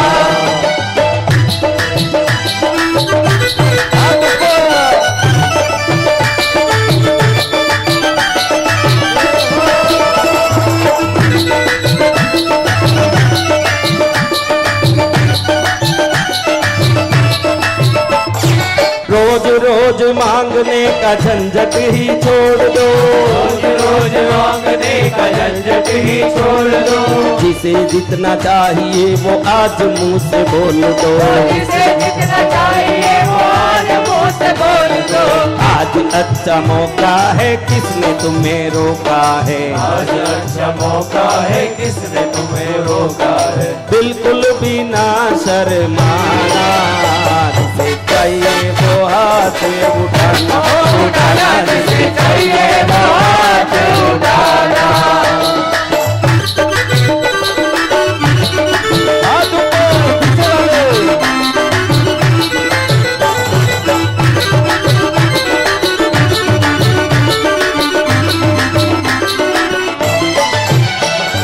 लाखों भक्त लेने वाले दातार एक है, लाखों भक्त लेने वाले दातार एक है। पल में बदल देते ये किस्मत की रेख हो है। पल में बदल देती है किस्मत की रेख है। वक्त थोड़े ज्यादा है, लेने का इरादा है। वक्त थोड़े ज्यादा है, देने वाली राधा है। वक्त तो ज्यादा है ही, यहाँ जगह है नहीं, भरा हुआ है सभा। तो आपको किसको लेना है तो क्या करना। इतने वक्त है, लाखों वक्त लेने वाले दातार एक है, पल में बदल देती है किस्मत की रेख है। वक्त थोड़े ज्यादा है, लेने का इरादा है।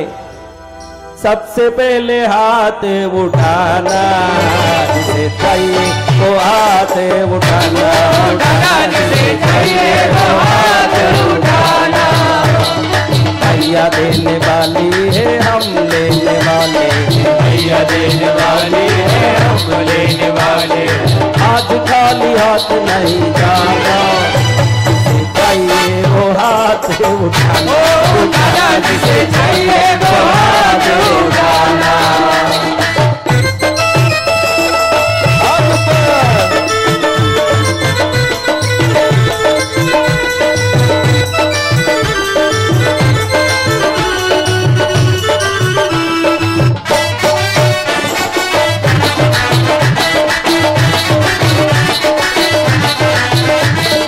हाथ में न आए तो झोली पसार ले, हाथ में न आए तो झोली पसार ले। खूब लेके जाना अब माँ के दरबार से, खूब लेके जाना अब माँ के दरबार से।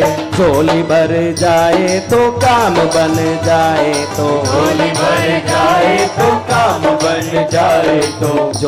झोली तो माँ भरेगी, मेरी ताकत नहीं, लेकिन झोली भर जाए तो काम बन जाए तो। बसंत विजय का गुण गाना, जिसे चाहिए वो हाथ उठाना, जिसे चाहिए वो हाथ उठाना। जिसे चाहिए वो हाथ उठाना, उठाना। जिसे चाहिए वो हाथ उठाना। रुक्मावती माँ को प्रणाम करती है। माँ धन्य है, मैंने तो बहुत देवता देखे हैं, लेकिन आपको पहली बार देखा। पत्थर ने पानी करे स्याही, करे सफेद सफेद। रंक ने राजा करे मैया पद्मावती, तो भाव रखे नहीं भे। माँ को कोटि कोटि प्रणाम करके कहती है, माँ आज जान गई कि तेरी शक्ति कैसी है। मैं इसी मूर्ख में रुक्मावती कृष्णगिरी में रहती थी, कभी बुद्धि नहीं आई कि तेरे चरण में आऊं। अब मुझे समझ पड़ा माँ, कोई व्यक्ति कथा में जाता है, कोई व्यक्ति भजन में जाता है, कोई मंदिर जाता है तो जरूर उसके पुण्य बदलने के समय आता है तभी जाता है, उसके पहले वो जा नहीं पाता। जय जय गुरुदेव। उसके पहले वो पांच नहीं पाता, वो घर में ही सो बहाने बनाते रह जाता। ट्रेन का टिकट नहीं मिल रहा है, जा नहीं पाऊंगा, काम बहुत है। तेरे भजन से बड़ा काम क्या है माँ इस संसार में। अब मैं समझ पाया कि तेरा चरण सबसे न्यारा है, न्यारा है, न्यारा है। बंधन करती हुई रुक्मावती घर की तरफ जाती है। जहां झोपड़ा था वहां बहुत बड़ा सोने का महल 70,000 कमरों वाला खड़ा है, खड़ा है।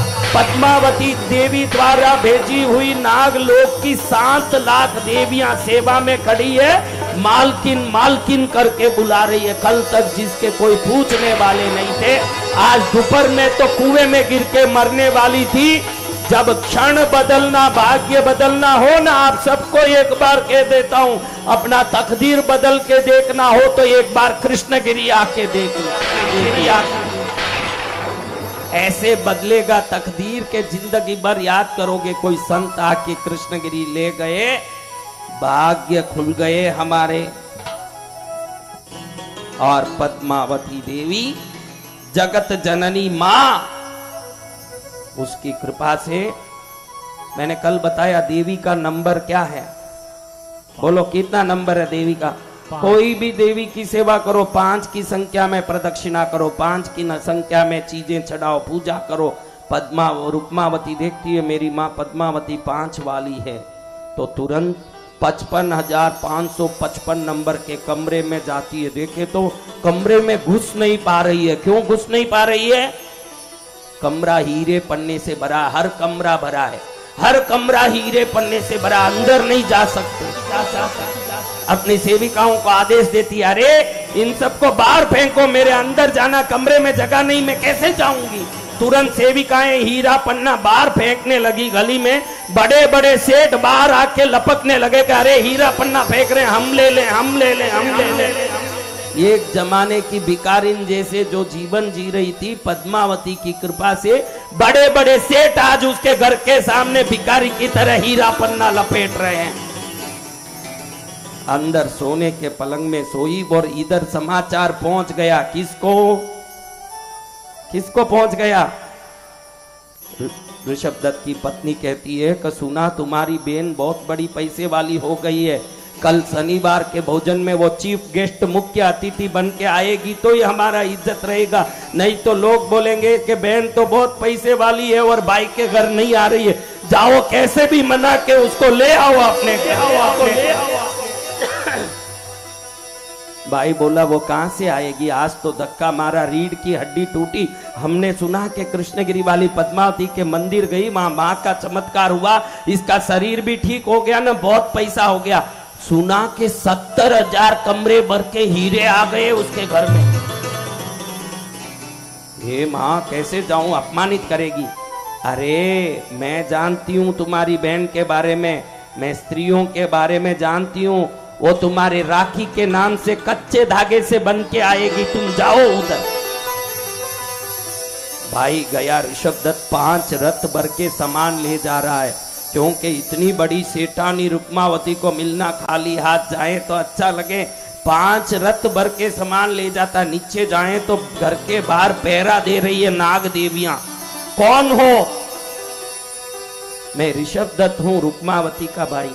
अरे जब से मालिकिन बड़ी बनी है, हर आदमी आके बोलता मैं बहन, मेरी बहन है ना, मैं भाई हूं। हर भिखारी मेरी मालकिन का भाई बनने आता। चलो यहां से, चलो यहां से, चलो यहां से। अरे मैं सच में उसका भाई हूं, तुम मेरा नाम तो लो। यही खड़ो, अंदर आना मत, हिम्मत मत करना। मालकिन कोई आया है भिखारी, बोलता है तुम्हारा भाई है, ऋषभदत्त नाम लेता है, उसको अंदर छोड़े। अरे मेरा भाई है, उसको आदर सहित अंदर छोड़ो। ऊपर ले आए 55,555 रूम नंबर।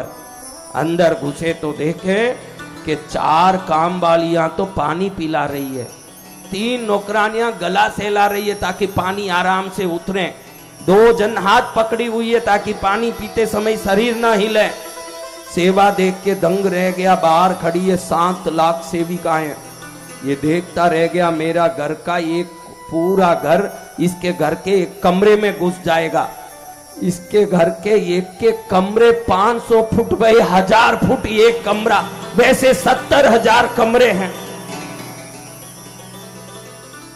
ऋषभदत्त कहता है, बहन तू मुझे भूल तो नहीं गई ना, मैं तेरा भाई ऋषभदत्त।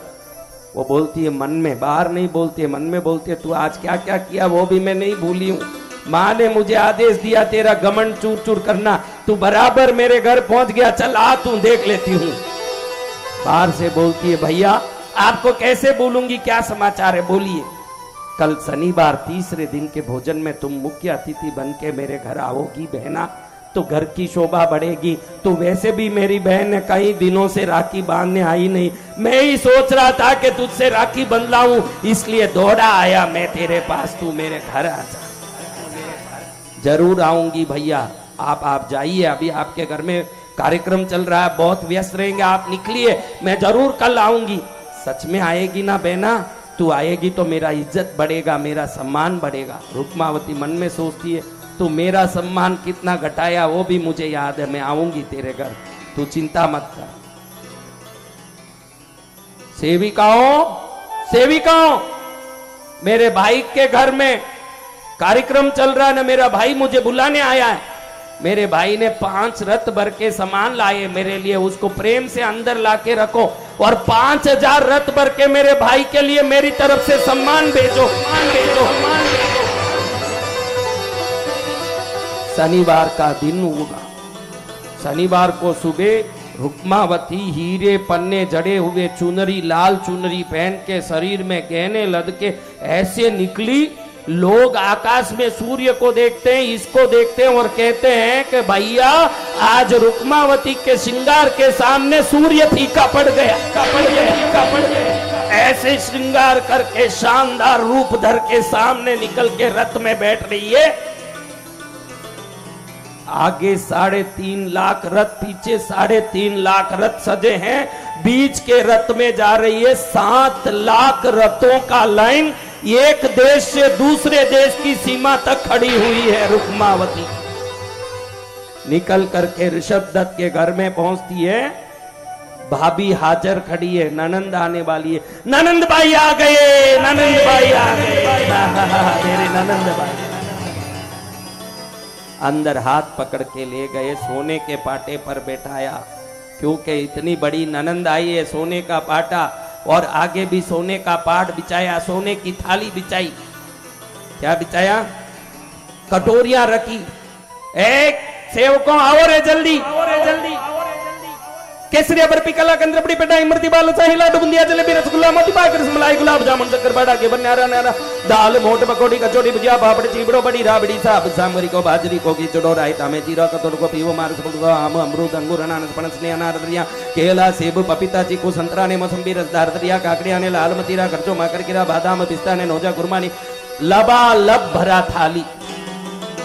अब रुक्मावती ने चूड़ियां खोली, चूड़ियां खोल के मालपुए पर रख दिया, अंगूठी खोली खीर में डाल दिया, गहने खोले रोटी पर रख दिया, बाजूबंद खोला गुलाब जामुन की कटोरी में डाल दिया।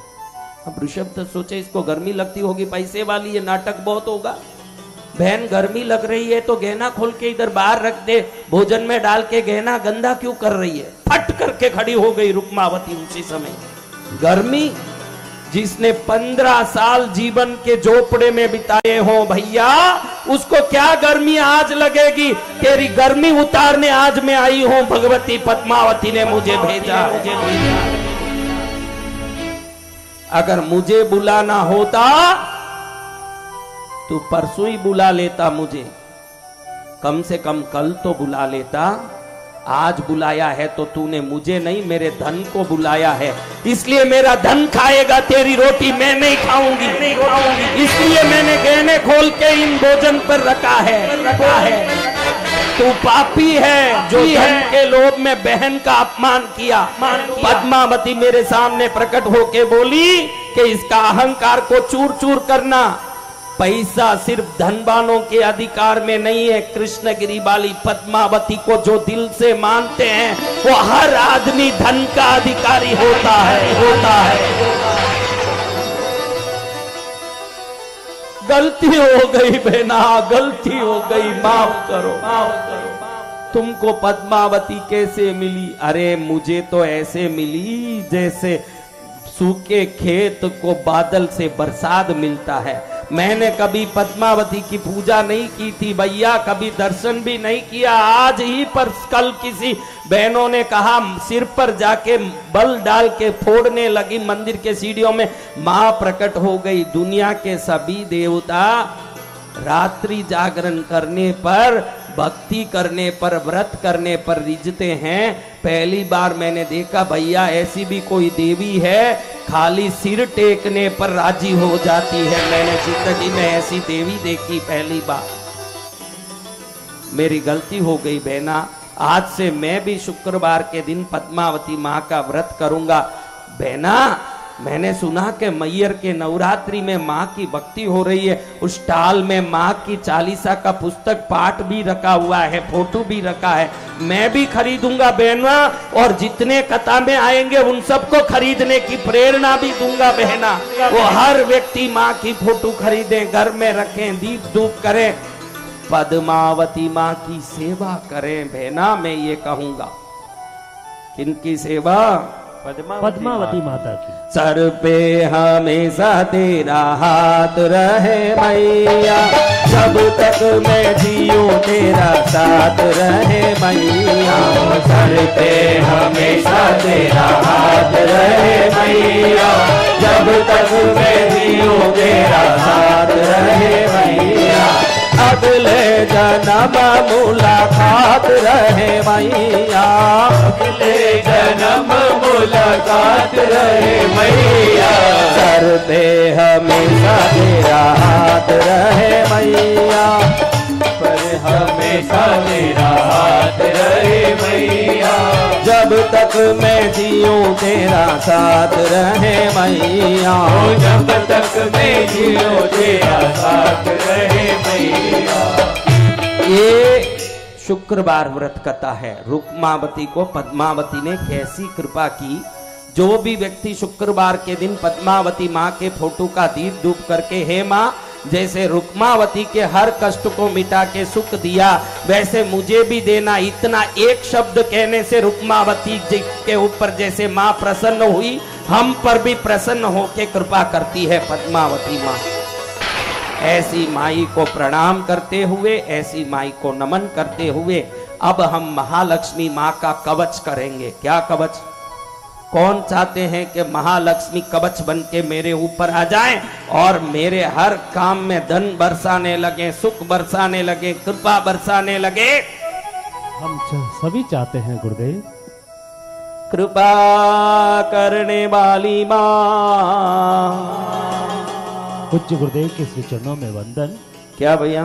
गुरुदेव जिज्ञासा के अभिव्यक्त होकर कुछ प्रश्न है जो जिन्होंने किए हैं, मैं उनका नाम लेते हुए आपसे निवेदन करना चाहूंगा, प्रार्थना कि आप इनका उत्तर दीजिए। सभी के मन की इच्छा है। पूज्य गुरुदेव को प्रणाम। लखनऊ से आदित्य तिवारी ने जिज्ञासा व्यक्त की है कि सर्प युक्त देवताओं के तस्वीरों की घर में पूजा कर सकते हैं क्या?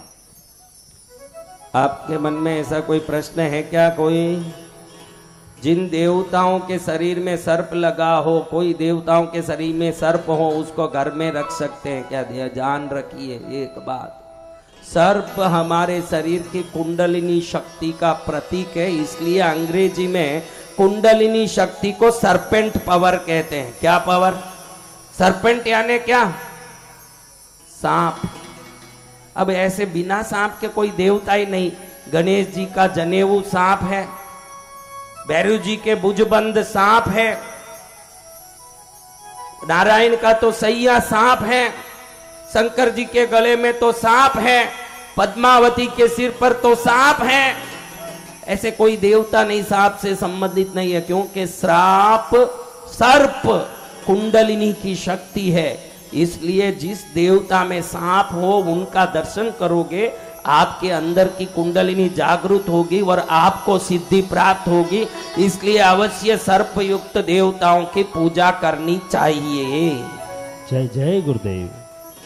पूज्य गुरुदेव को प्रणाम। बेंगलोर से मोहित गांधी ने पूछा है कि हम जिस घर में निवास करते हैं उधर पीपल वृक्ष रह सकता है क्या? अभी कई लोग घर में पीपल आते ही उखाड़ने लगते हैं, है कि नहीं? बोलो जी भगवान। कौन कौन पीपल आते ही उखाड़ना चाहिए, रखना नहीं चाहिए, ये मन में मत रखते हैं, वो सब हाथ ऊंचा करो। ध्यान रखना, अपने शास्त्रों में वृक्ष आयुर्वेद नाम का एक शास्त्र ग्रंथ है। उस ग्रंथ में घर में रखने वाले वृक्षों में पीपल को ही पहला वृक्ष ही बताया है। पुस्तक का नाम ही बता दूं, वृक्ष आयुर्वेद। पुस्तक का नाम क्या है? वृक्ष आयुर्वेद। वो पुस्तक कहता है हम लोग कब पीपल निकालते हैं, ध्यान रखना, जब कोई दीवार में निकल के आ गया हो, कोई दीवार में उग गया हो तो उसका जड़ घर को न तोड़ दे, इसलिए निकालते हैं। लेकिन ये गमले में पीपल रख के उसको पानी डाल के पूजा करके उसकी प्रदक्षिणा करोगे, कैसा भी शनि दोष हो, कैसा भी दुख दरिद्र हो, वो सब दुख दरिद्र नष्ट हो जाएगा। और ये वृक्ष आयुर्वेद शास्त्र पुस्तक कहता है कि घर में जिसके पीपल हो उस घर में दरिद्रता कभी प्रवेश नहीं कर सकती। इसलिए छोटे से गमले में पीपल लगा के पाल सकते हैं, उसकी प्रदक्षिणा कर सकते हैं। बड़ी जगह है तो पीपल का रोपण कर सकते हैं। और जहां पीपल और वट दोनों अगर यूं एक दूसरे से ऐसे जुड़ के बड़े हो रहे हो तो उस जगह एक विशेष चमत्कार होता है। उधर धरती में 1000 फुट नीचे भी पानी हो, जहां ये पीपल और वट जुड़ के बढ़ रहे हो, उस जगह में आप खोद के देखिए 3 हाथ में मीठा पानी निकलने लगेगा। ये चमत्कार उस वृक्ष में होता है। जय जय गुरुदेव। सिर्फ 3 हाथ दूरी में नीचे पानी निकलने लगेगा और आसपास में 1000 फुट में पानी नहीं हो तो भी निश्चित पीपल और वट जहां जुड़ के ऐसे बढ़ रहे हो वहां 3 हाथ में पानी निकलने लगेगा, क्योंकि 1000 फुट नीचे के पानी को भी खींच के अपने पास लाने की ताकत इन वृक्षों में है। और पीपल की प्रदक्षिणा करना, पीपल की पूजा करना श्रेष्ठ है। अपने घर में बाहर खुली जगह हो, बड़ी जगह हो तो पीपल का वृक्ष रोप सकते, छोटी जगह हो तो गमले में रख के पालन कर सकते हैं, उसकी पूजा करना, दीप करना, खास करके शनिवार के दिन दीपक करके उसके साथ प्रदक्षिणा करना अत्यंत शुभ है। अगर कोई दीवार में साइड में निकल के आ गया हो तो वो आप कहीं वो नींव को खराब ना कर दें इसलिए आप निकालते, वो अलग बात। लेकिन आजकल मन में ऐसा आ गया कि पीपल घर में नहीं होना चाहिए, ये बिल्कुल गलत धारणा है, इस पर ध्यान देना चाहिए समाज। जय जय गुरुदेव। पूज्य गुरुदेव को प्रणाम। चेन्नई से राहुल मुनोत ने सवाल किया है कि आप जब यज्ञ करते हैं तब मंत्र बोलते हैं, तब हमारा भी मन होता है कि साथ में मंत्र बोले, क्या हम यज्ञ में साथ में मंत्र बोल सकते हैं? किसको ऐसा सवाल है? सबको होगा। अभी यज्ञ में बैठ के 90% लोग बैठ के मंत्र, अभी हम लोग ओम रीम बटुकाय नमः वो भी बोलते हैं। शास्त्र कहता है कि मंत्र गुरु से प्राप्त हो तो ही बोलना चाहिए। पंडित जी जो बोल रहे हैं इसलिए खुद भी अपने मुंह से साथ में बोलता है तो निश्चित उसको अनिष्ट होता है। जब भी यहाँ यज्ञ होता है हम लोग मंत्र बोल रहे हैं, मैं मंत्र बोल रहा हूँ, पंडित जी साथ में सुन सुन के यज्ञ कर रहे हैं, तो ये आसान मंत्र होता है। ओम बम बटुकाय नमः, ओम रीम पद्मावती नमः। मंत्र आसान है इसलिए साथ में नहीं बोलना। वो मंत्र कितना भी आसान हो, अगर आपको उस मंत्र का गुरु से दीक्षा मिली हो तो ही बोलना। अगर नहीं मिला न पंडित जी के साथ आप बोलते हो तो निश्चित आप अदत्ता मंत्र बोलने के पाप के भागी बनोगे। कहीं भी यज्ञ चलता हो वहां बैठ के उनके मंत्रों को हम नहीं बोलना। मंत्र बोलने के लिए पंडित जी हैं, सुनने के लिए हमारे कान हैं, बोलने के लिए हमारा कोई काम नहीं है। उधर सुनने के लिए ही हमारे कान हैं। शांति से सुन के उस मंत्र शक्ति के तरंगों को कान से लेके अपना तरंगों में शुद्धि बढ़ानी चाहिए। कभी मंत्र को साथ में नहीं बोलना चाहिए। शास्त्र इस बारे में क्या बोलता है? आजकल पुस्तकें लेके भी कई लोग पढ़ने लगते हैं, है ना जी भगवान। मंत्र के पुस्तकों लेके कई लोग पढ़ने लगते हैं और कहते हैं कि मैं पुस्तक से मंत्र पाठ करूंगा, मैं पुस्तक से मंत्र बोलूंगा। ऐसे मंत्र को पुस्तकों में बोलने वालों को भी नुकसान होता है। यज्ञ चलते समय जोर जोर से मंत्र बोलने वालों को भी नुकसान होता है। इसके लिए शास्त्र क्या बोलता है? पुस्तक लिखितो मंत्रो येन सुंदरी जप्यते न तस्य जायते सिद्धि हानिरेव पदे पदे। हानिरेव पदे पदे, पद पद पर हानि, नुकसान होता है ऐसे मंत्र बोलने से। यदृच्छया श्रुतम मंत्रम छलेन अच्छायलन वा पत्रेक्षितम वा घाता वत्तत् जपेत यद्य अनर्थकृत। अनर्थ करने वाला बनता है। जो पंडित जी यज्ञ में मंत्र बोलते हैं उसके साथ में बोलने वाले को अनर्थ होता है। क्या होता है? अनर्थ। तो फिर हम क्या करें महाराज? इसलिए तो भगवान ने मुंह एक दिया, कान दो दिया। कहते हैं बोल आधा और सुन पूरा। इसलिए सुनने बैठो, ज्यादा नहीं बोलना। मंत्र को बोलना नहीं, कानों से सुनना। जय जय गुरुदेव। पूज्य गुरुदेव को प्रणाम करते हुए बेंगलोर से कल्पना जी रामपुरिया अपनी जिज्ञासा व्यक्त करते हैं कि समुद्र स्नान कब करना चाहिए और इसका क्या लाभ है? देखो भाई, समुद्र स्नान का लाभ तो बहुत बड़ा है। इस संसार में गंगा हो, जमुना हो, गोदावरी हो, कावेरी हो, नर्मदा हो, सिंधु हो, दुनिया की कोई भी नदी अंत में समुद्र में जाके मिश्रित होती है। समुद्र स्नान सभी नदियों के स्नान के पुण्य को लाके हमारे घर में देता है। जय जय गुरुदेव। लेकिन रामेश्वरम जैसे समुद्र में आप 365 दिन स्नान कर सकते हैं। रामेश्वरम में, महाबलीपुरम में जो समुद्र है, सेतु समुद्र जिसको बोलते हैं रामेश्वरम, ऐसे 2-3 समुद्र में खाली 365 दिन नहा सकते। हर समुद्र में जाके ऐसे नहीं नहा सकते। कब नहा सकते हैं? जब आपको लगे कि आपने कोई गलत काम किया है, जब आपको लगे कि आपको कोई दोष लगा है, तब समुद्र स्नान करना। बाकी समय सिर्फ अमावास या पूर्णिमा के दिन समुद्र स्नान करना। लेकिन ध्यान रखना ये बात है, समुद्र की पानी से खेल कूद नहीं करना। अभी देखो आजकल आप समुद्र किनारे जाके तट पर जाते हो घूमने, तुरंत पैर डाल के पानी में उधर खड़े होने लगते हो। हर आदमी ये करते हैं, जहां भी घूमने जाते हैं समुद्र तट पर पानी में पैर डालने लगते हैं। इससे बड़ा दोष होता है। अमावास हो, पूर्णिमा हो, उस समय नहाने के लिए समुद्र पर जाएं, अन्यथा दूर से ही नमस्कार करें। जो मन चाहे जब समुद्र में पैर डालता है उस घर में नुकसान और दरिद्रता आता है, शास्त्र ऐसे कहता है। इसलिए समुद्र में जब जचे तब जाके पैर नहीं डालना। अमावास हो नहाने जाना, नहाने जाएं तो भी संकल्प अपने घर के पानी से करना, समुद्र जल से संकल्प नहीं होगा। शुद्ध जल, मीठा जल ले जाके संकल्प करें, तर्पण करें, समुद्र जल से नहा के आए। ये विधि करना। समुद्र स्नान सभी दुखों का निवारण है, लेकिन सिर्फ अमावस्या या पूर्णिमा को ही स्नान करना। अगर आप रामेश्वरम गए हैं, कितने लोग रामेश्वरम गए हैं, तो उधर कभी भी स्नान कर सकते हो। 365 दिन उस जगह कर सकते हो। समुद्र स्नान सर्व पापों का निवारण स्थान है। बोलो साचे दरबार की जय हो।